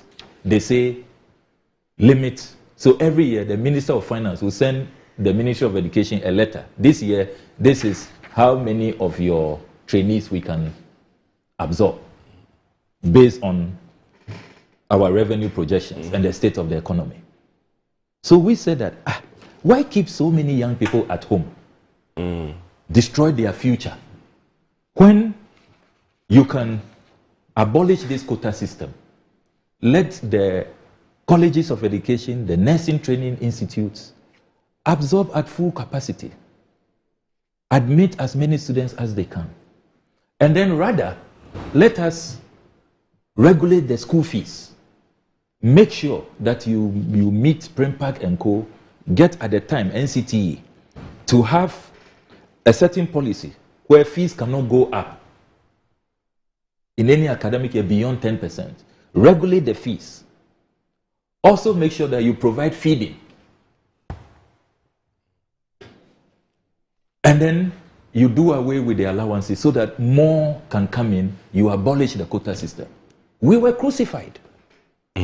We were vilified. I remember going to a college of education with colleagues who were doing our Campus Connect. We received very hostile welcome. The political environment was charged. The students had been incited against us, that we don't mean well for them. See where we are today. All the pretense, we have restored Alawa, we've restored Alawa. Where is the restoration? You can't pay. So what do we want as a country? Do we want a situation where we are training enough, adequate numbers? Then we are also reserving resources for even quality training. During that period, if you check the number of labs we were able to construct, the number of assembly halls, dormitories, residential facilities, the ones we couldn't finish, do you know they have stalled? Go and check all the colleges of education, they've stalled. Then you also don't even have adequate resources after you've paid all these allowances to build hospitals for these trainees so that when they graduate, they have work to do. So where is vision? Where sometimes you need some bitter pills. You need some strategic thinking for our collective welfare. But the politics become so short-term, stomach direction, opportunistic politics. And that is what is killing us. Let me just conclude. My friend threw a pot shot. I know it was on a lighter note. That probably instead of spending on demonstrations, I should be spending. I heard it. I should be spending on health investments. I would like to invite you to my constituency. Have you heard of the Atamil surgical block? It's probably the most equipped surgical block in the Volta region. I know what if you talk to your colleagues. Yeah. I know what you do. Yeah, in my constituency. Donations from outside. Yes, and, I know. Recently, the MEFA people have a new hospital, and I have ordered medical equipment from SOS, Louisville, Kentucky. It's on the high seas. You'll be arriving soon, in a few weeks. You know, if you go to the Bato Catholic Hospital, talk to your colleagues there. They don't joke with me at all. Bato is the cervical cancer screening equipment there. I got it for them. Okay. When I became MP, will you believe that they didn't even have a single incubator in the whole constituency? All the incubators they have now, I provided. So before I go on any demonstration, I invest in healthcare. But just before you come in, let me just read this one. So, Kojo Chumbafu says, as we speak, there isn't a functioning MRI at Kolebu. And yet we find $250 million to build a new Bank of Ghana headquarters and $10 million to build a new residence for the governor. Let me say a big thank you to Dr. Aduma Kukisi and his family for the work that they do and the lives they save. It's a pity his career as an MP was truncated because he chose to be truthful. His father saved my uncle's life many years ago. I've just made a connection because it's a spitting image of his dad. I hope your father is doing okay. In Chi, we say, Akwapano Kwarifu Mo. Says, God bless you, whatever you do from hearing. Says, I know a returnee surgeon doctor from the UK who nearly left back to the UK because he was adjudged to have failed English in the GMC exam. Then, Mark Kojobuafu, Doc, this one is a shot at you and your colleagues. He says, on the breakdown of hospital equipment, the Tanzanian president who died of COVID, when he was elected, visited a hospital and all the equipment had broken down. The doctors were referring patients to the private hospitals for scans, etc. He sacked the CEO and appointed a deputy as the CEO. He gave him 2 weeks to repair the broken down equipment. They were all repaired in 3 days. There was a connection between the doctors of the government hospitals and the private ones for financial gain. They intentionally do not repair the equipment, so they can refer patients to the private ones. And I have about 4 messages along this line where people are accusing doctors of referring people to private facilities where they have interest in and all that. Now, it says, watching your show, and I want to understand why government will give nurses allowance, and after their studies, they are able to travel freely abroad and work. It means we've trained them for another country. Yeah. No value for money. It says it's Sadiq. It says, as we speak now, my mates from Accra Academy, he mentions their year group, who are doctors, have finished, it says 2009, have finished taking their exams and waiting to join UK doctors. Nothing will change their minds. And it's a crisis. And listen to this one. My wife is a nurse. She left just last month. She received her first salary, which is equivalent to 24,000 Ghana. But in Ghana, she was receiving 3,000 cedis.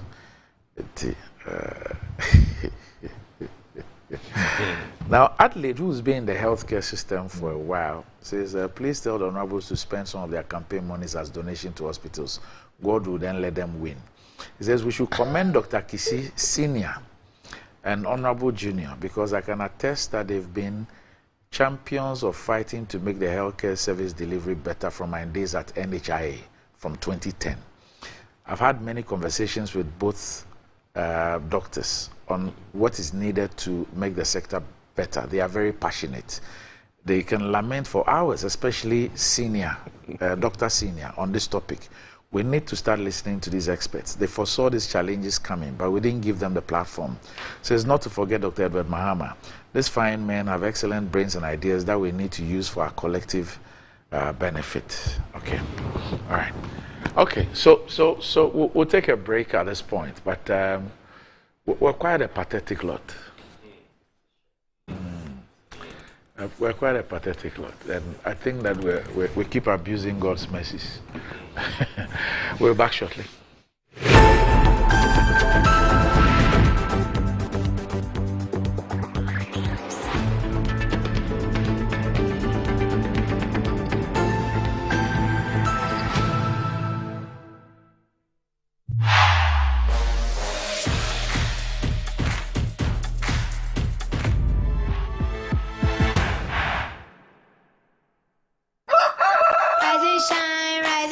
It's another day to stay on point. Toast is spread, it's still on point. Watch is spread it all day long.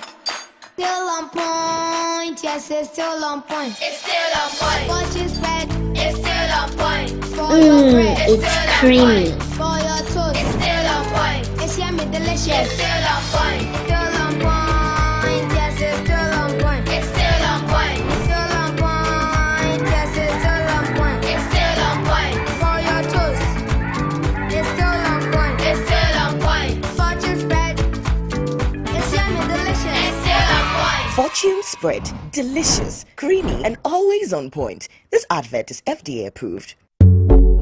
In today's modern world, stairs are a challenge, especially for our elderly and those with health concerns. Navigating them can be difficult and even dangerous, but there's a safer way to move vertically. Lifts and Elevators Limited Company, your answer to a more accessible and secure vertical transportation. Our elevators and escalators, including top-of-the-line pneumatic vacuum elevators, Fuji elevators and escalators, offer a safer and more convenient alternative, eliminating the risks of stairs and enhancing accessibility for homes, businesses, and hospitals. Choose safety and convenience with Lifts and Elevators Limited Company. Elevate your spaces today. For more information, visit our website at www.elevatorsgh.org or call now on 0200-535-515. Lifts and Elevators Limited Company, the elevator people.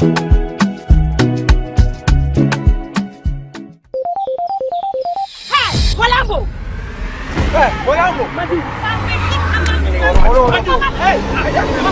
asked him to buy me original politics.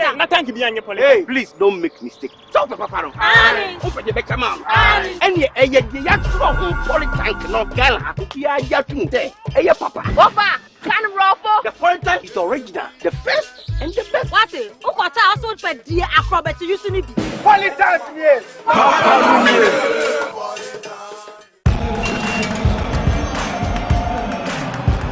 We are back bringing you the latest lineup from Betway. Betway starts strong with their front two with Free Play Friday and Swipe Bet. In the middle, you've got all the control with Cash Out and Build a Bet. Plus, with Win Boost, you can boost your sports bet. At the back, they have Smart Picks and the Partial Daily Jackpot. You always get way more with Betway. This advert has been vetted and approved by the Gaming Commission of Ghana. Bet responsibly. No under 18. Terms and conditions apply. Betway. Get way more. Are you looking to own a prime piece of litigation-free land where you can put up your dream family home or your ideal getaway retreat within a luxurious estate? Then look no further. Welcome to Rehoboth Hills, where your dream of hassle-free land ownership comes to life. Acquire land devoid of multiple purchases, litigation, and land guard issues in a safe and secure gated community while enjoying the fabulous night view of Accra from the serene Ebri Mountains. Rehoboth Hills offers spacious plots that provide you with the ideal setting for your dream home and a valuable, safe investment for your future. The lands are located in the prime area of Ayarifa within our residential development Rehoboth Hills, overlooking the city of Accra and the Ebri Mountains. Our prices are very affordable and designed to fit your budget. We offer flexible payment terms, ensuring that you can invest in a valuable asset for the future. Contact us on 0244 764 499 or 0204-950-810 or visit our website at www.rehobothpropertiesgh.com. Rehoboth Properties, quality housing for all.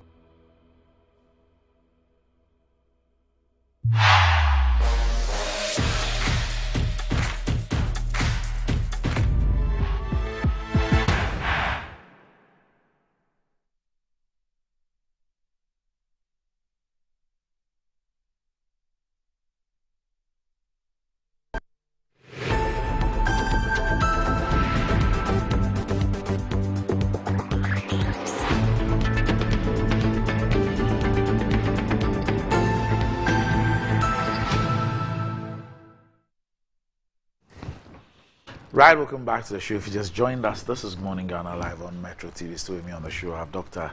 Dixon Adomaku-Kisi and Samuel Kujeto Ablakwa. Ayesoko, that could be big, but Betway's cash out be bigger. Betway is giving you more control of every thrilling bet you place. Enjoy the biggest and most reliable cash out in Ghana on Betway without any hassle. Sign up today at betway.com.gh. Terms and conditions apply. It's not for persons under 18 and is regulated by the Gaming Commission of Ghana. Betway, get way more. And Blue Jeans energy drink has been on the Ghanaian market for over 20 years. We already know what it does for the body. It contains vitamins and nutrients like vitamin B2, B3, B6, B12, as well as taurine and guarana, which are known to boost your strength and energy, as well as promote high performance and endurance. Blue Jeans energy drink has been tested and tried. It's indeed the best. Blue Jeans energy drink is for bold and active men and women, so go on, grab a cold can and power your day. It's in shops nationwide, and you can reach Budget Cash and Carry Limited on 0208-128190 or 055-001-0000. All right, so, son of man, as usual, you've been in the news, and it looks like you have moved residence to my constituency, and you've joined us on the coast. You are a landlord, so.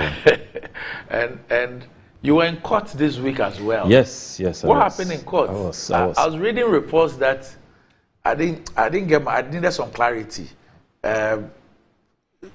You lost, you won. What happened?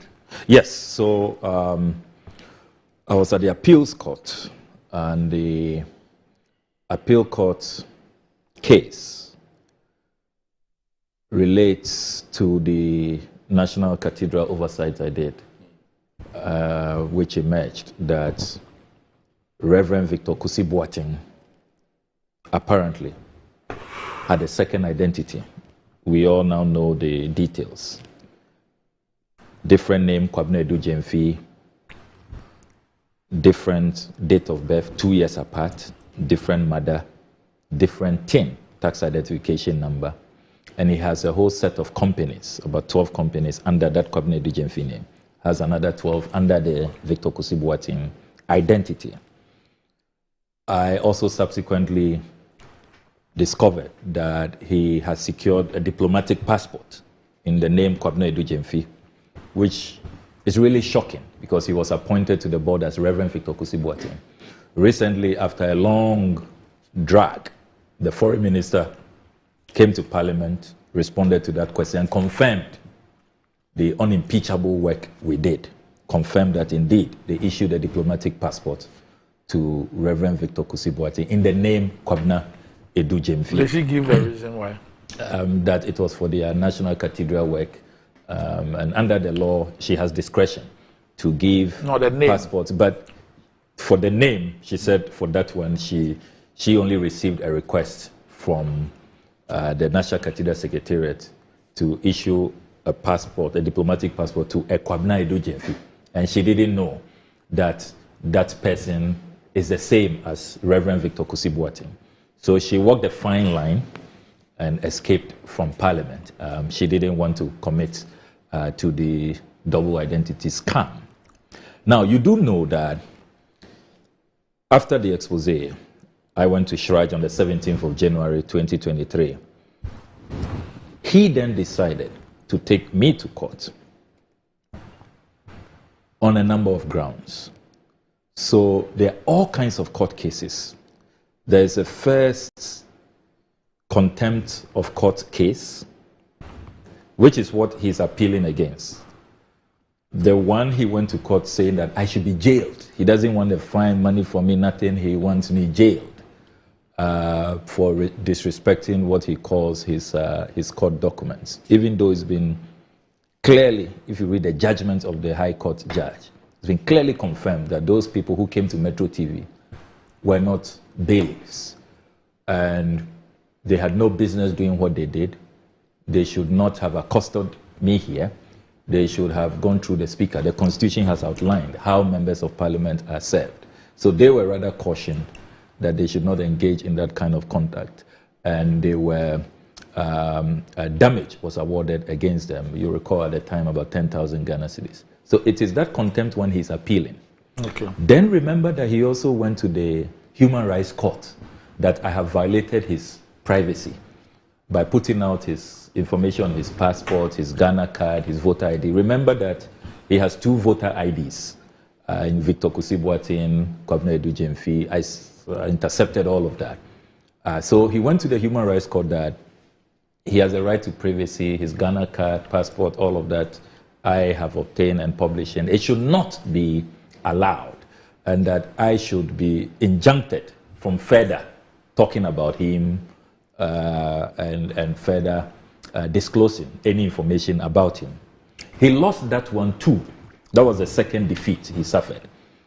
Indeed, interesting judgment. If you read that judgment, the judge says that, look, I don't even know who is before me now, whether it's Victor Kusi-Boateng or Kwabena Edu Jemfi. So which of your identities has he, put out there and compromised? We can't be sure.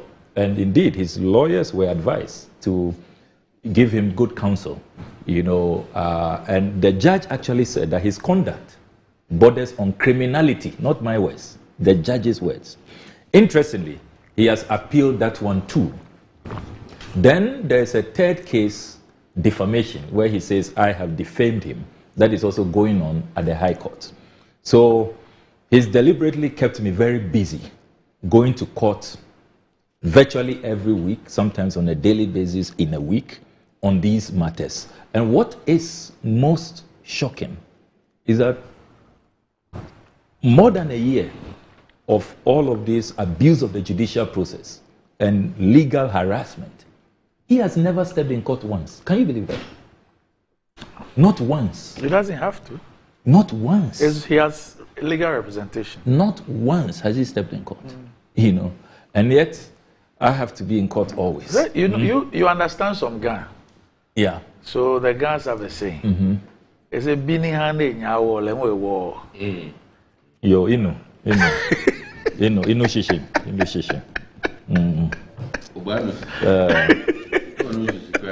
No problem. War.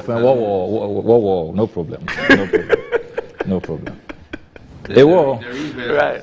Yeah. So. No problem. No problem. No problem. Except that when Ghanaians vote for you as an MP to go to Parliament, they don't vote for you to go there to sleep. Ake ya ni oyawo. It is Yachuni. So that's all I'm doing. I don't know him from Adam. I'm only doing my work. Can you imagine when we saw that payment, 2.6 million from National Cathedral to JNS Talent Center Limited, owned by Kwame Edujemfi? If we had not tried, that's what triggered. That's what triggered this whole thing. So it's only parliamentary oversight. Sometimes people talk as if there's something personal. I saw some press conference. They say I've targeted a particular part of the country and I'm pursuing them. I'm just doing my work. I was just, curious that 2.6 million to GNS Talent as contractors mobilization. How? I know the contractors, Rebade, which is a joint venture of Babisoti, Rizani, the Eka, and the Simone. So how does JNS come in? Why are they collecting our money? A diligent MP, you need to probe further. If not, one day, they'll say, you were all there, sleeping on the job. I'm a wall, parliament, So that's what opened this kind of worms. So this week's appeal was on the contempt. Okay. Now, the grounds that his lawyers provided was that the judge erred, and they wanted that the appeal court should overturn that decision. They clearly want me to go to jail. He's not happy that I am free doing my work in Parliament. He really wants me jailed. No problem. It's in the hands of God.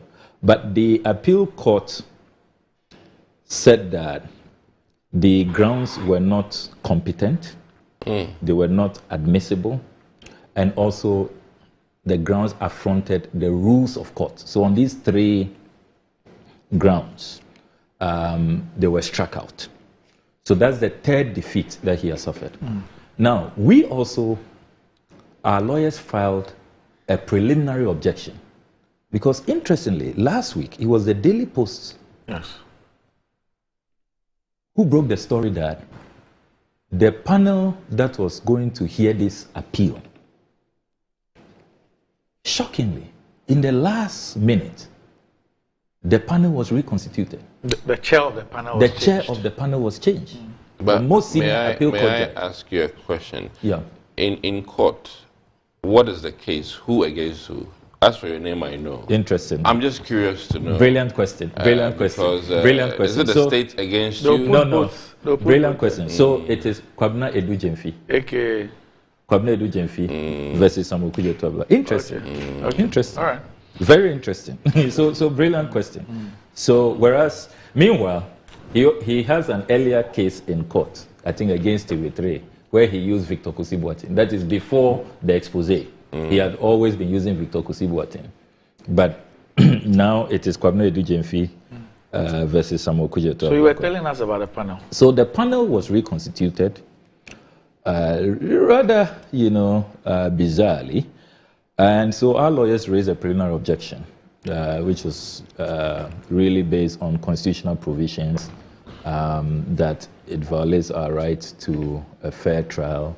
It raises issues about the impartiality because the replacement of the chair is the judicial secretary, who is under the direct control of the Chief Justice.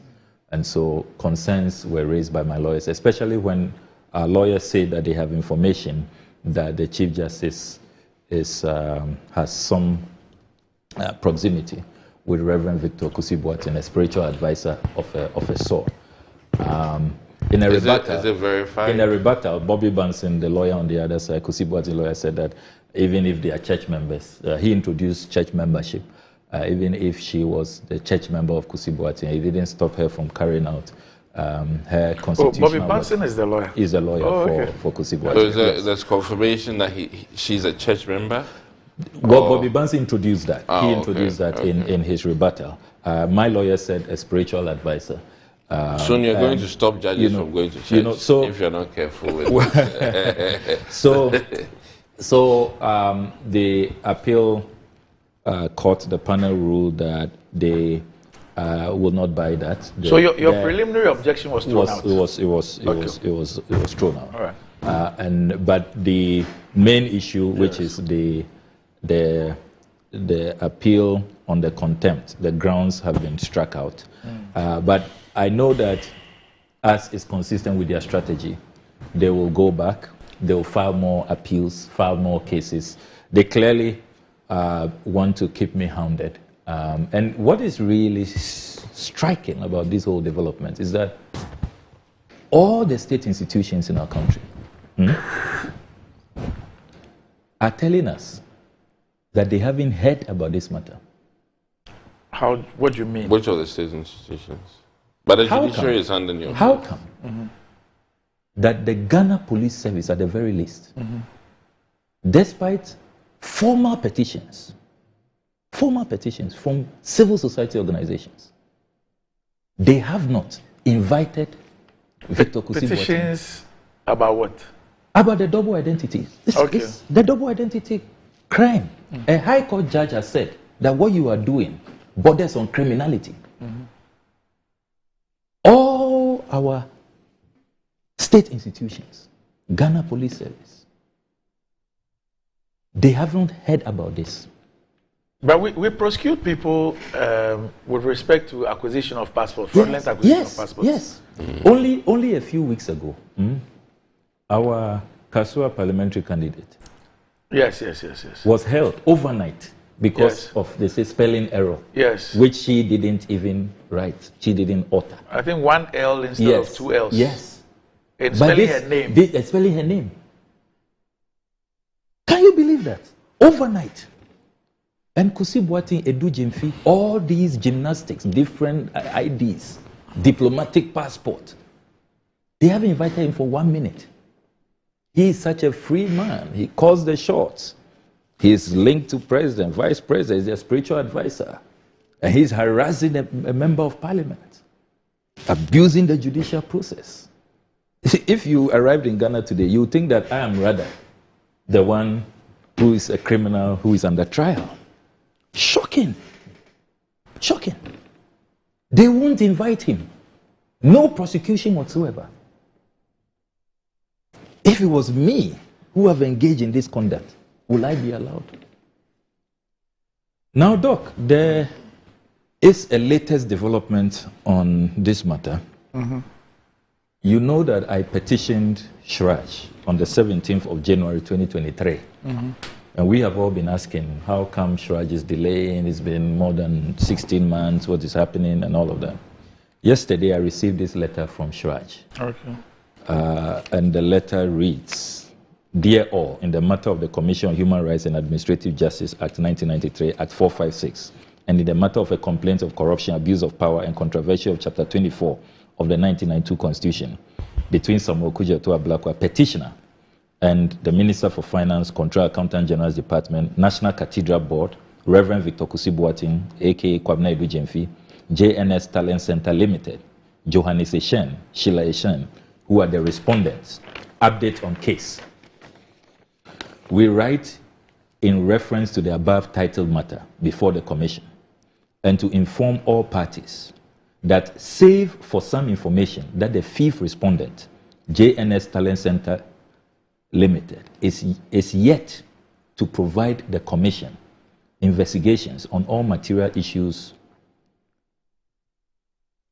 Is yet to provide the Commission. Investigations on all material issues have been concluded by the Commission. Please be additionally informed that the Commission is in the process of compiling its decision on the matter, whilst awaiting the additional information. Completing or compiling? It says compiling.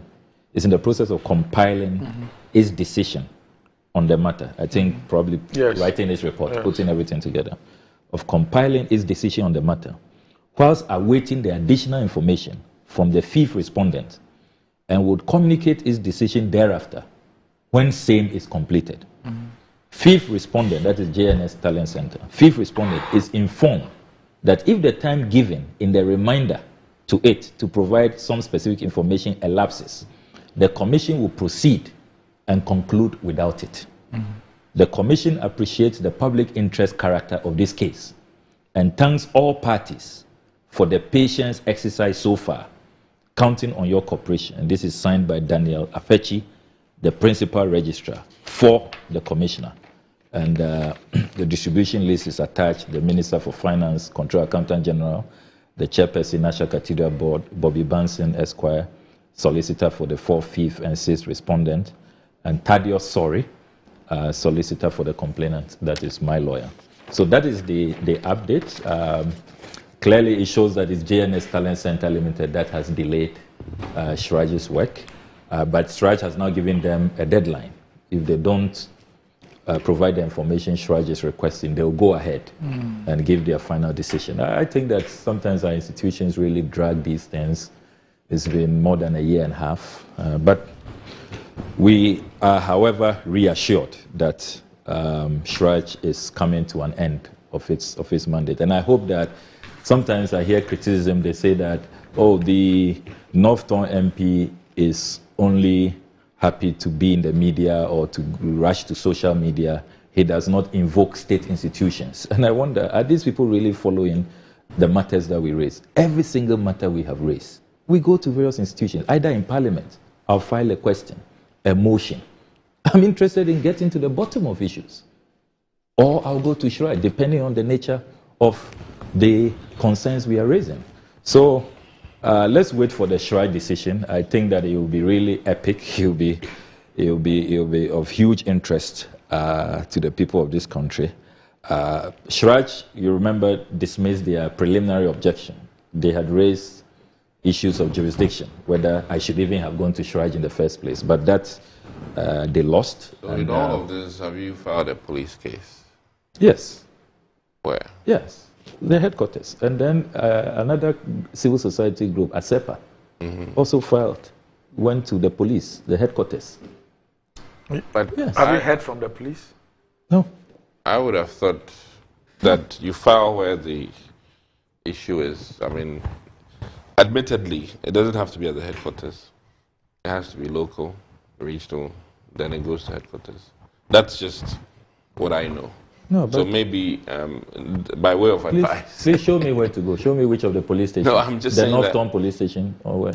I was thinking that since I thought the headquarters. You can go to any police station. The Cantonment police might be. The NDC parliamentary candidates case. It started from headquarters and ended up at cantonments. Cantonments, yes.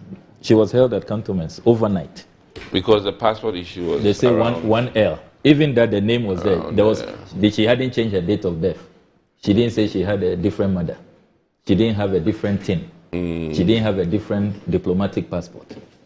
And they held her overnight. A lactating mother. What kind of justice are we pursuing in this country? But it's been sorted out. Hello, Mimale. We should watch it the way we are testing the patience. Where are we on the on SNIT? Yes. SNIT has gotten very murky. I think he said a lot. Let me also blow a little steam. Please go on. Okay. You know, there's only one thing I worry about sometimes with regards to Ablakwa's approach. Right. And I think he would hear me out a little bit.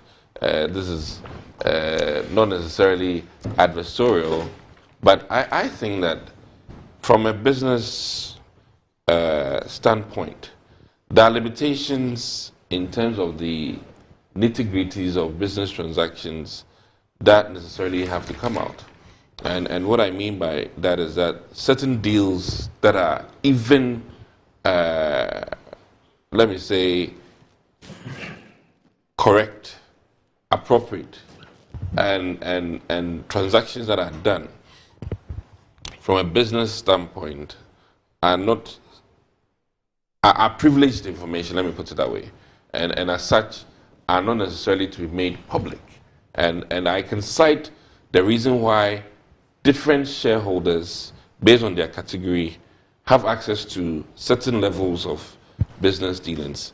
And I can cite the likes of Berkshire Hathaway, where you have Class A, Class B stock holders, and Class B folks have different access, and Class A have different access. So I think that just by way of the Right to Information bill, it doesn't necessitate that businesses necessarily are supposed or legally required to then now put the game out, because the game is not to be sold. I mean, that is the lingua on the street. It's to be played but not to be sold. And I think that there's that thin line between necessarily trying to know every sentence that was discussed during the board meeting, or every nitty-gritty strategic documentation of a certain entity, and then what is appropriate. So I think that sometimes we need to balance it, because you would agree to the fact that, for instance, and not by any show of doing politics, but this Airbus issue, to some extent, there's always a limitation to what information all of us can be privy to. And by way of that, I can cite that recently Boeing's CEO was questioned, and even questioned about his $21 million salary or so in Congress. But there was a limit to the questioning and a limit to the in totals of the business dealings of Boeing, because of the fact that the question was in a public domain. And I've witnessed many instances where certain things are done behind closed doors for very important reasons of, one, corporate sanctity, two, the need to have in the bosom of the company some very key strategic information that necessarily must not be made public. After all, when you're trying to sell your business, and this business 101, or even a car, they say car sales are lemon. If your carburetor is fault, I doubt if you and I will tell the person we are selling to that, Charlie, everything is fine, but the carburetor is wrong. There's always something, that might be, wrong. I intend to maybe sell a Highlander. My engine is bad. I buy a new engine, put it in the car, air conditioning is not working. If you come and buy it, you go and fix it. So not everything necessarily is made known. Or when I spray it new, I won't tell you that it had an accident at the fender and I've sprayed it. I mean, these are sort of business as usual. So my biggest concern, because I'm unfortunately very pro-business, and I think that we need to respect the rights of businessmen in this country, and I also think that investors' privileges cannot be just taken away, or very sensitive corporate details must not be necessarily disclosed out, because one, we might damage the process of the sale. Two, we might also hurt the corporation itself, and that is my only worry sometimes when I look at how this is going. Now, the other thing too is that sometimes we also take action not aware of the entire story, and I have been wrong on many things before.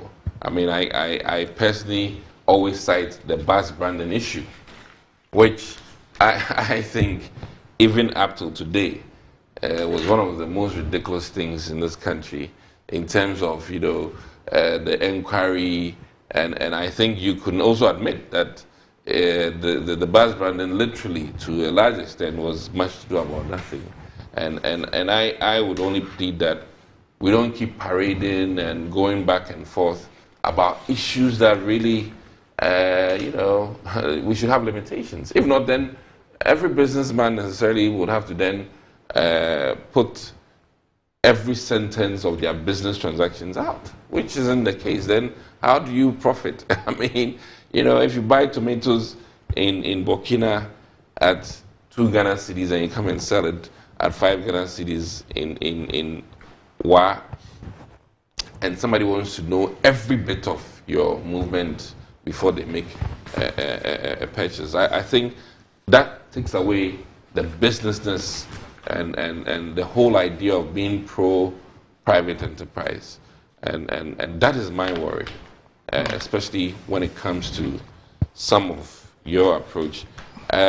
Oversight is important, I agree, but even in oversight, there are limitations because, one, you're not necessarily an investor, unless, of course, I agree that Ghana tax money is all of us our money.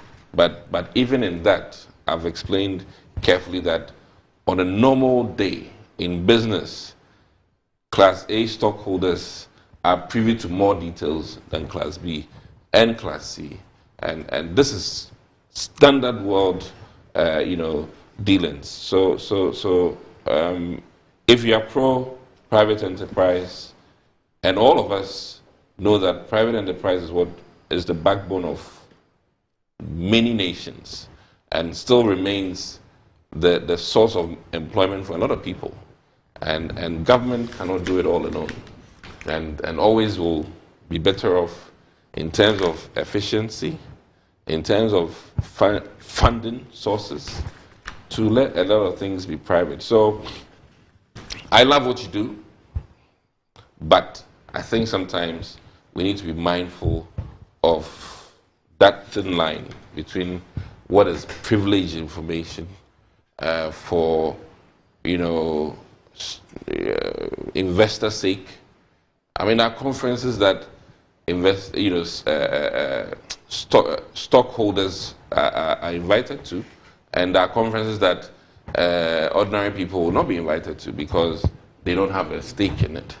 And that is where I'm a bit concerned in all of some of your dealings. And mind you that some of our actions also discourage investors looking to come to either acquire or purchase some of government enterprises. And I always say that if not for some of these private banks, my own bank, GCB, would have still had. I remember going to Kaneshie, and in fact, not to this GCB, but it used to be where you'd see, elderly women doing banking, and these days it's a bit more exciting, to borrow from Rollins's vocabulary, to see, finer, younger women serving you your money. When I was about 12 years and I would go to Kaneshie Commercial Bank, the experience was not fun at all. Forgive those old women who were very nice to us, but when EcoBank and the others changed and were hiring younger, active girls, I think it dawned on GCB that, hey, though we are, government, we also need to step up our game. And it has transformed, government banking. And I believe that there's always that need for competitiveness, for private enterprise, and I, like the MPP, will forever be very pro-private enterprise. And I think that is my biggest concern, largely with some of the approaches you have, with your work. Okay. Well, I've heard you, Doc. Except that when you are dealing with public funds and they are public transactions, it has different rules. You see, we are talking about taxpayer funds, and the standards for accountability, for transparency are higher. It's not like it's an exclusive private transaction where all the parties are just using their own funds, private. That one, I mean, I would not go near. I'm not bothered. But once they move from the private arena and come into the public domain, and they are engaged in public transactions, the rules are different. We are enjoined as members of parliament, who are the keepers of the purse, to make sure that before anything comes out of the purse, we have scrutinized. That's our constitutional mandate. And that we are, we are sure that there is value for money.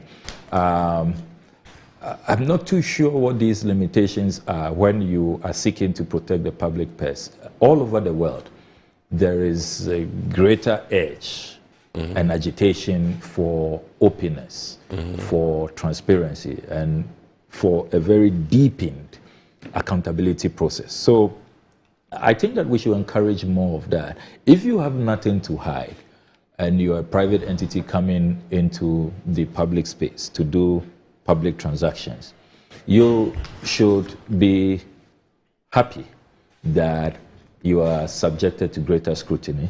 You will emerge squeaky clean if everything is above board, if there's no corruption, if there's no insider dealing, if you put up the best bid, financial, technical, and as the expertise, you've made a great case. Why not? We'll support you. Look, in this matter to do with SNET, we are talking about state assets. These hotels belong to you and I. It's not for the private sector. They are hotels that were constructed with our worker contributions. Labadi Beach Hotel, La Palm Royal, Elmina Beach, Ridge Royal, Buzia Beach, Trust Lodge. These are our hotels. They are state assets. You cannot dispose our interest in these hotels. A colossal 60%, which means that we are going to lose our controlling stake. You cannot just go ahead and do it anyhow and do it without the consent, the transparency. Then there's even the fundamental issue, and that is why in my response to the board chair, the Honorable Elizabeth Ohene, in that write-up she did, first of all, it wasn't clear if she was speaking on behalf of the entire board or in a personal capacity, because we know that there are at least 4 board members who have said, the reps of Labour on the board, who have said that they objected to this. They said it should stop. And they were shocked. Interestingly, the write-up did not address it didn't address that. It didn't address that. You know, and it didn't address the fundamental issues, the conflict of interest concerns. The write-up didn't address that. I mean, look, growing up, to be very honest with you, I admired the MPP advocacy on conflict of interest. I admired it. I remember from 1996, that is when I never knew there was any in Sawam Canary. I never knew of a company called Carry Them. I was really inspired how stalwarts of the MPP spoke eloquently about the dangers of conflict of interest. But to the extent that when the MPP came to power, they even lined up people who were engaged in that transaction, including the former First Lady Nana Konadu Ajima-Rawlings, and prosecuted them, Agbodo and others of the DIC. Conflict of interest. Made a huge meal out of conflict of interest. Suddenly, it's as if Okujato Ablako has gone crazy. We don't know what he's talking about. Conflict of interest. This President Akufo-Addo, check the records in Parliament, his public pronouncements. I mean, conflict of interest was a cornerstone. That is why I am glad that one of the outcomes of all of this, what is going on, is this coalition we have now, where we are working on a private members bill to ban all politicians, including NDC politicians, from buying state assets. The optics don't look good. They are horrible. And we've seen what is going on. They don't even subject themselves to the constitutional vetting process. The constitutional vetting process is that under Article 78, Article 98, if you are MP, if you are minister, subject yourself to the committee of members holding profit. They should check whether the transactions you are going to engage in, if there are conflicts of interest concerns.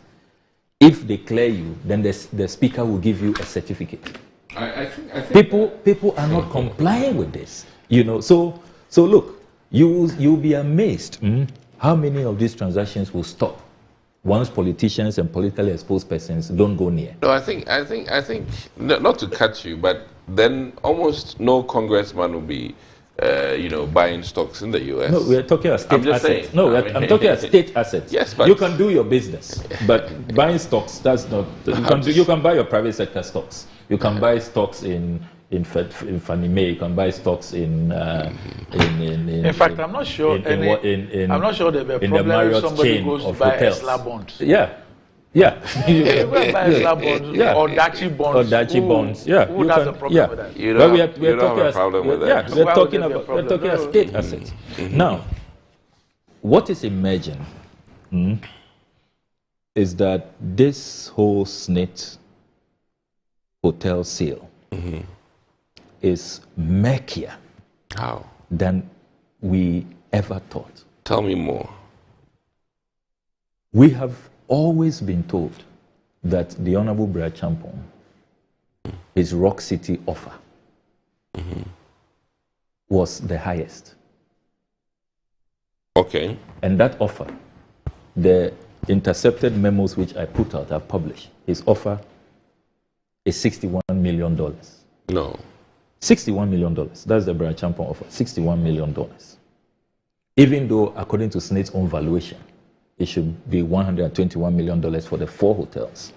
SNIT disputes this. Because I've seen another document. I have the no, memos. not the 61. They dispute the 121 million. They are claiming $59 million, which is, and I'm glad that Shiraj is looking into this.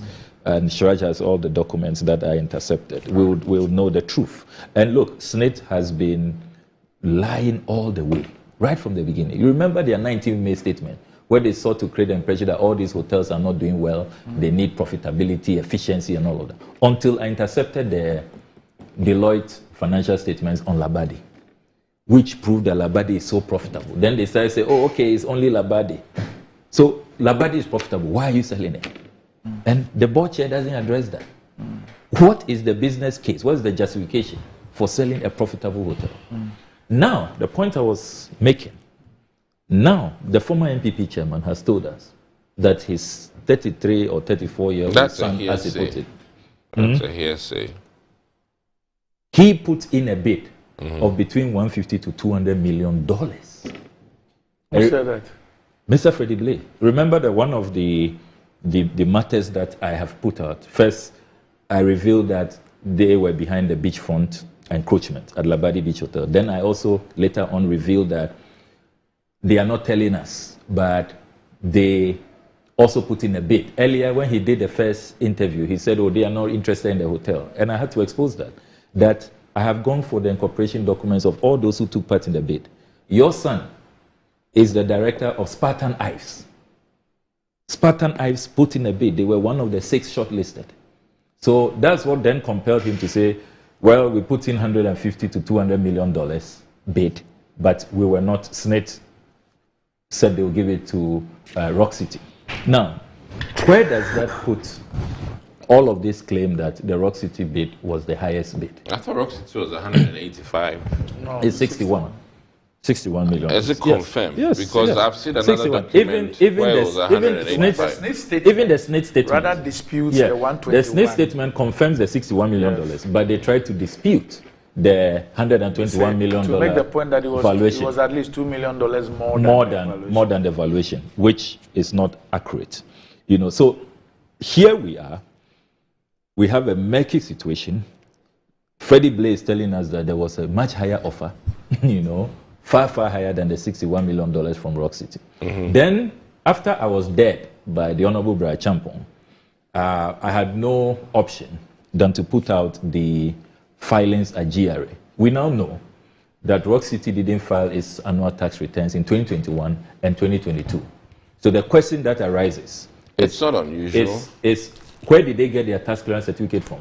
Because under the Ghana's Income Tax Act of 2015, when you bid for any public contract, public transaction, you must present, and it is a prerequisite. Yeah, but there are many you contracts you must present a GRA tax clearance certificate.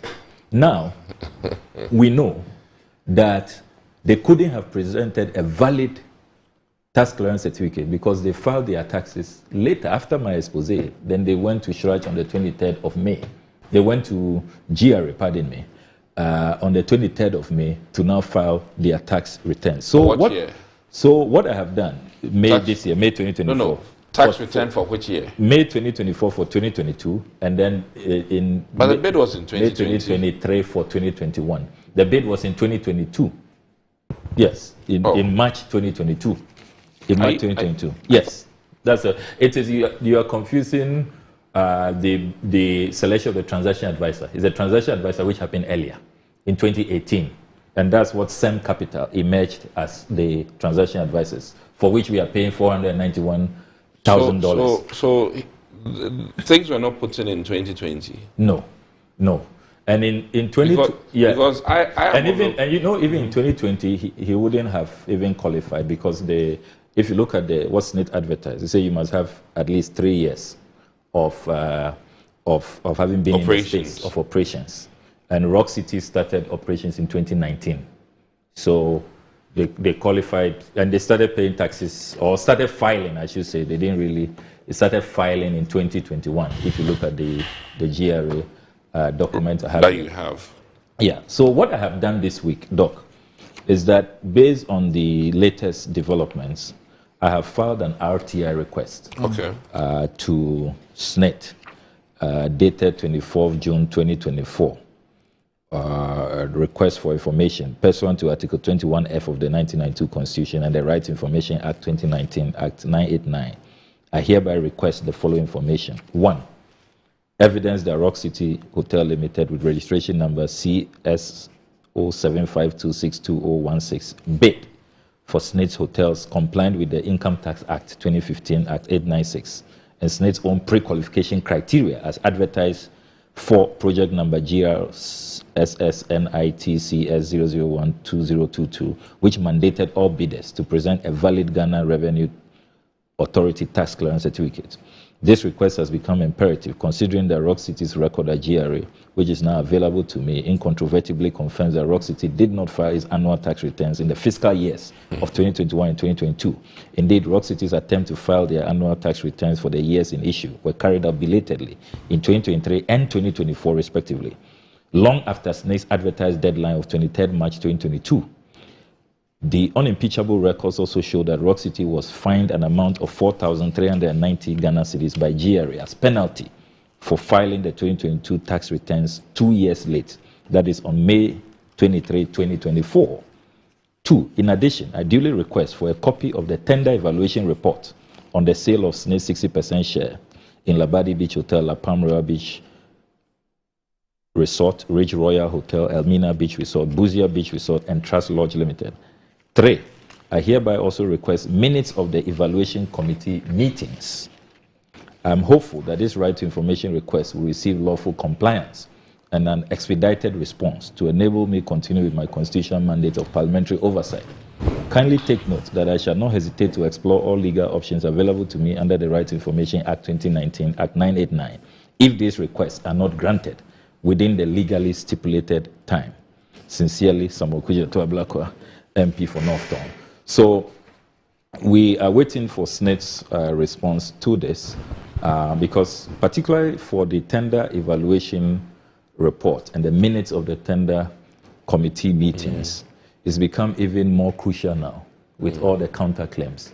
Whereas SNET and other government spokespersons are saying that the Rock City offer was $61 million and that was the highest bid. We now have the former MPP chairman saying that that's what I'm saying. That is hearsay. What his son put in, much higher. So let's just get the facts. And you see, SNIT, I don't know why they are keeping so long This thing has been going on for how many weeks? I would have thought that Senate will have held a press conference and put out all the documents. If you have nothing to hide, put out all those who put in the tender. Put their tender documents out. Well, this weekend they will be engaging some media personnel. You see, they've been doing these things. They'll provide some information to them. So let's expect that from Monday.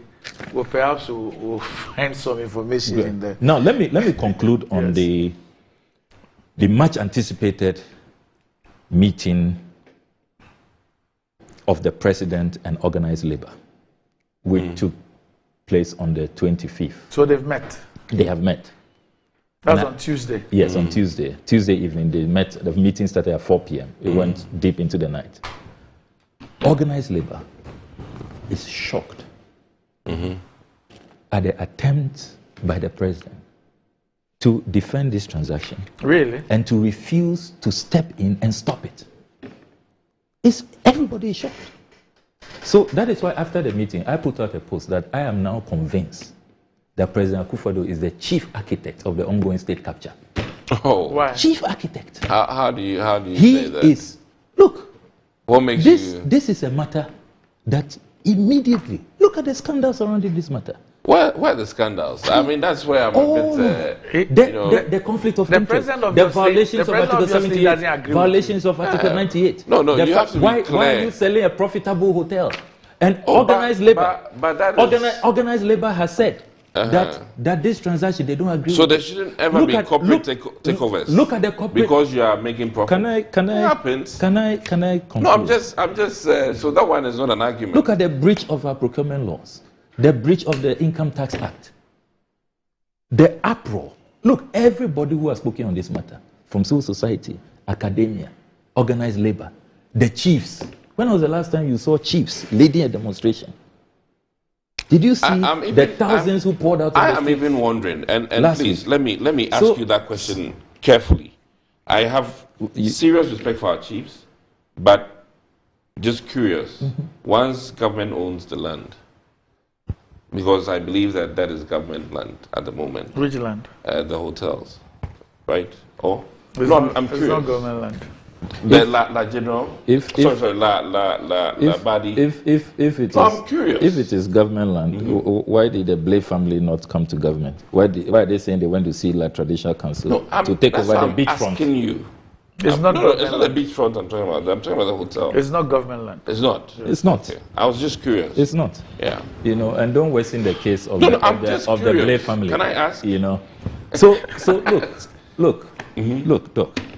This president, he has made such a glorious opportunity. And look, I would have thought. Glorious opportunity. To step in and stop this rot. He doesn't think there's a need to do that. You see, this, he doesn't agree with you. He doesn't agree with this organized labor. This African president. Doesn't he have the right to These African presidents are not learning. This same week, look at what has happened in Kenya.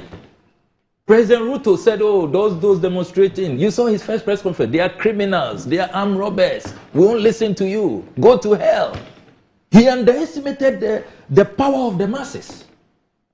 Few days later, after he has killed 23 people, he is now begging and say, I've withdrawn the finance bill. Oh, forgive me, we are even going to cut our salaries of the judiciary, the executive, the legislature. Did he say salaries? Yes, he says that they'll review their conditions of service. Because the people are saying it's your expenditure. You know, Kenyan politicians are the best paid in the world. They're among the best paid. The whole of Africa, they laugh at us, our MP salary. That's true. Kenyan MPs, no joke. What even their assistants get is more than thrice what we. But they even have underground tunnels to escape through. Yeah. And look at the food that was there for them that the young people had to feast on. And look, these presidents are not learning. That's all you saw.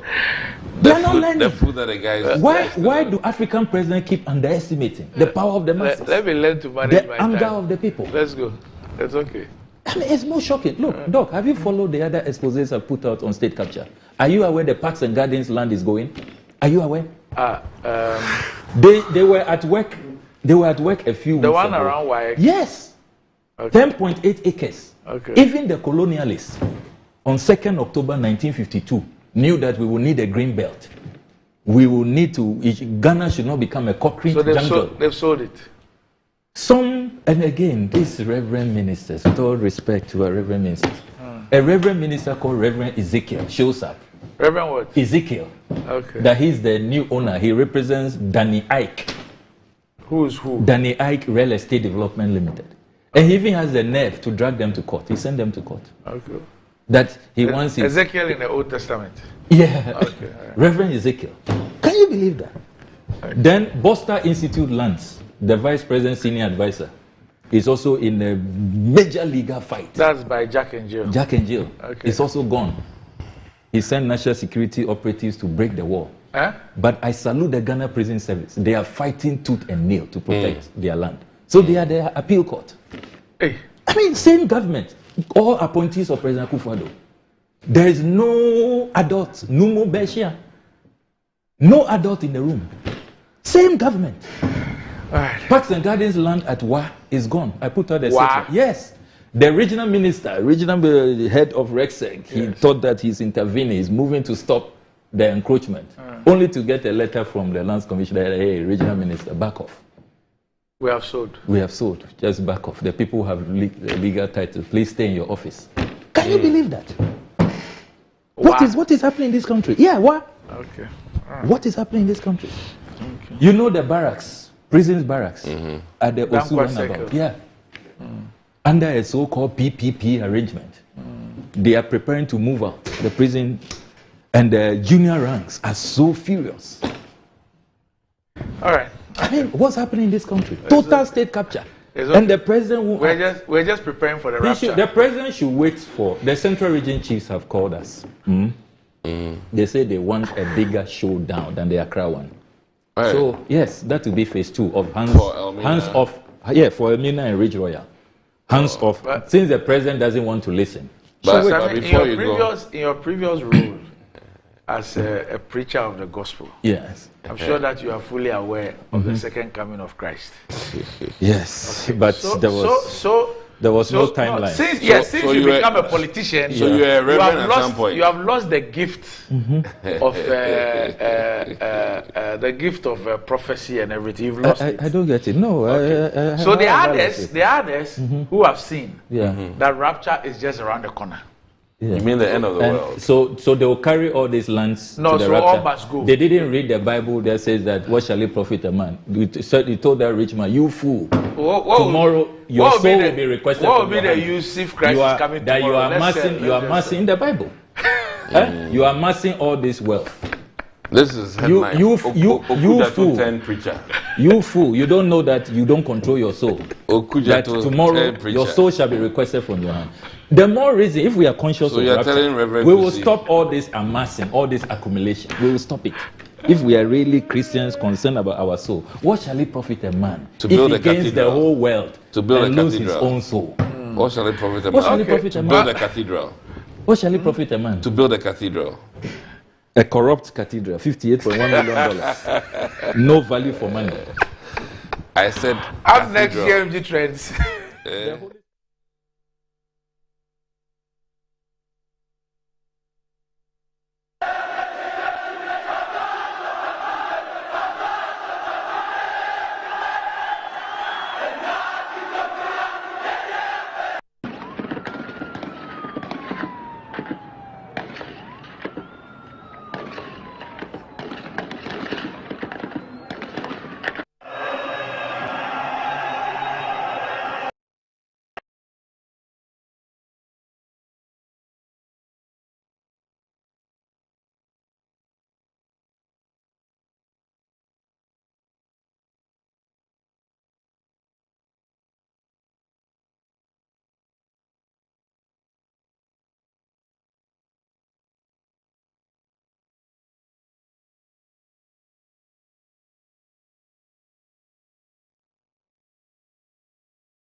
Customer.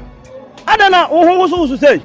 Malaria been actually me, man. No more drama, man. So still. Ah, one of them give us. Give us a solid. Yeah. Sorry. What rest so give us here and turn down. But over that song. But tomato give us the and turn down. Give us about me, sir. Me patron the and turn down.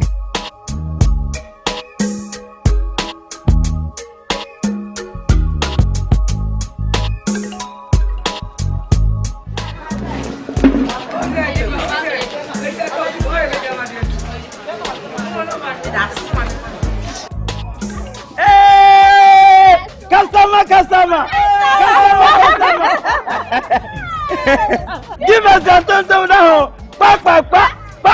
Onuya kayo oba wa fa furo nom de o ma no banu fo nom akwada wa ni mfie dumie no ono nso nom.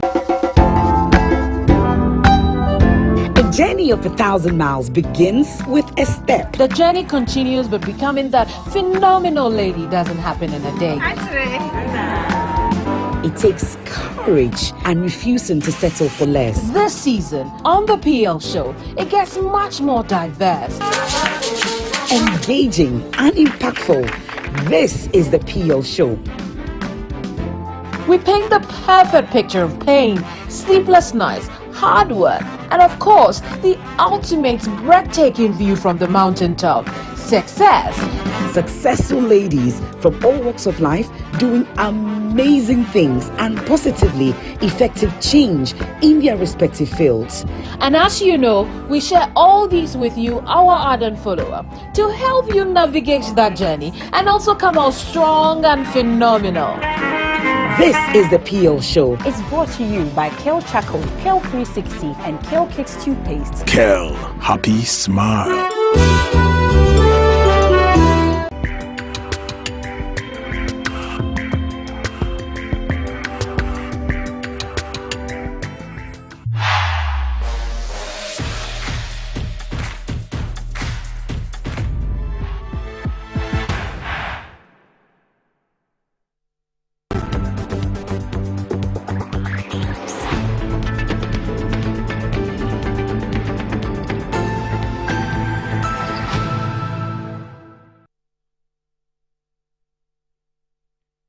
Right, welcome back to the show. If you just joined us, this is Good Morning Ghana live on Metro TV. Time to check out what is trending with a man, the exclusives man. He's here with us. Good morning. Good morning, sir. Hope you're doing well. By the special grace of God. I was enjoying the conversation.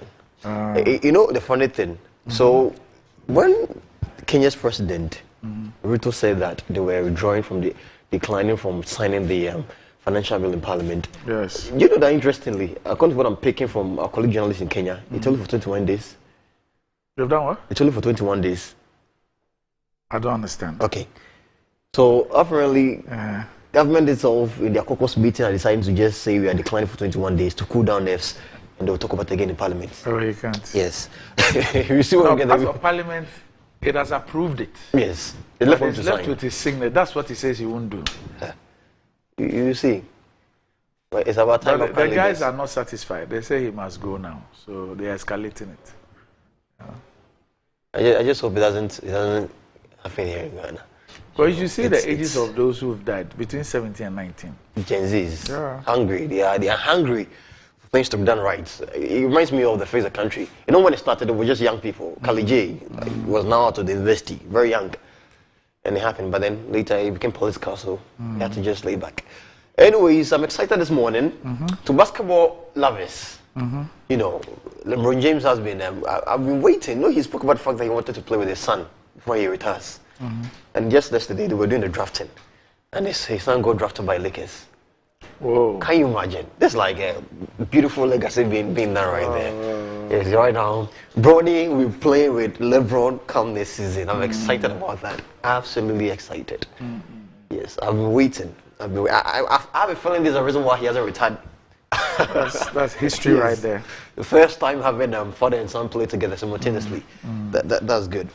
But another thing too is that, you know, Twitter pays you money when you have all this retweets and messages and all that. You are paid by Twitter. Instagram does same. TikTok does same. Finally, Facebook is going to pay people who have, masses, the likes and viewers and all that. And so what Maya just posted is just this morning. He said Facebook monetization is finally in Ghana. Create page today and thank me later.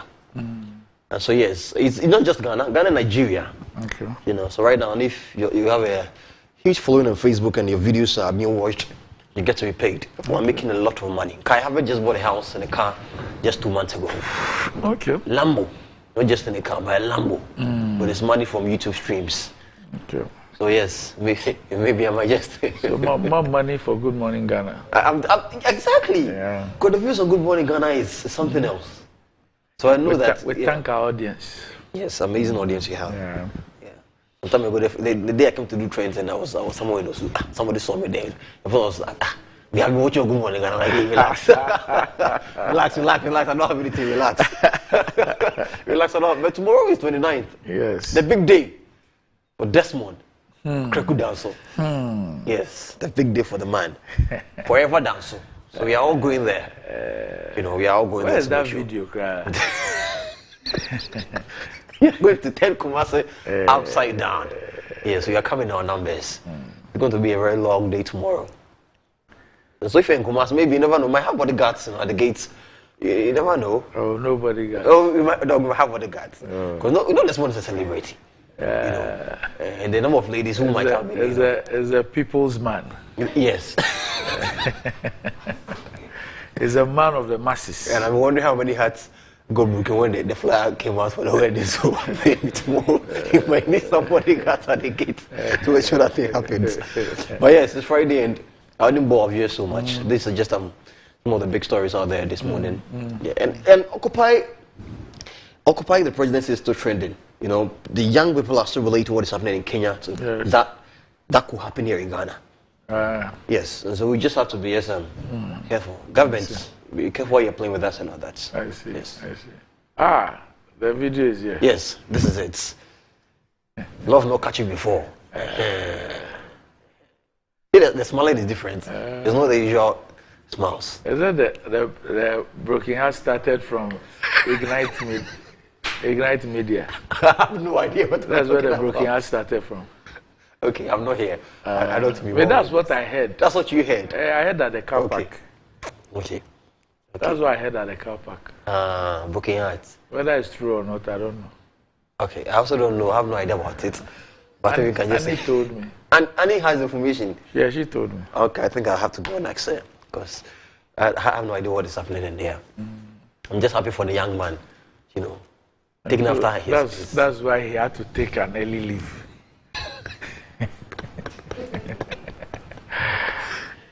Oh, forever dance. Oh my goodness.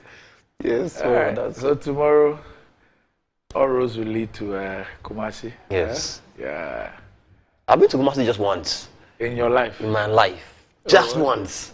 Yeah. Yes. Even that I was in the room for the entire week. Oh, then you missed a lot. Yeah. Yes. So, Dog, yes, you're really excited about this. Your smiles are really here. I'm happy for him. Okay. Because he is happy. At least that's the impression he gave me. He's happy, and I believe that he's happy. That's the impression he gives, that he's happy. Yeah. So but I don't believe he's happy. I believe he's happy. Okay. All right. But like they say, Obi Ojai Ayirano no Obi Nkwama. But Dog, how long have you been married? I've even forgotten. Okay, because I wonder how you have done what, 1 year? Not even 1 year. Oh, yeah. August 29th will be 1 year. So you've done like 7 months? And yeah, like 7 months. No, like I think 10 months. 10 months. Yeah. And now it's Fusaro.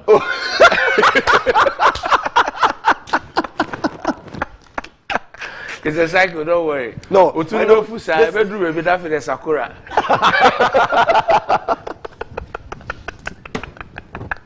Anyway, so that'll be it for the week.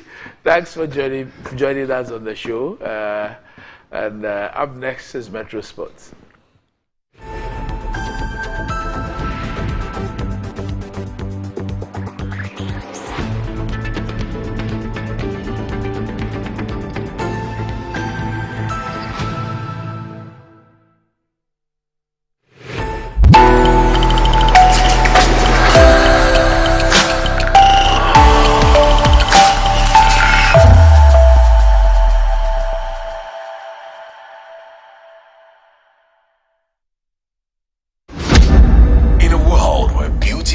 resilience. One competition dares to stand apart from the rest.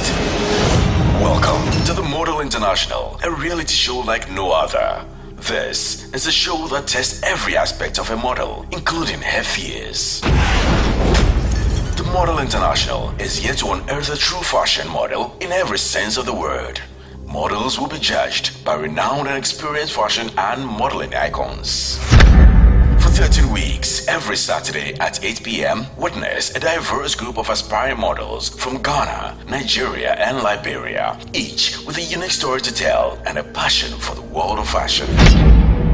They will face daring challenges, push their limits, and ultimately emerge as confident individuals ready to become the Model International. Are you ready to witness the extraordinary? This is the Model International. Be that model.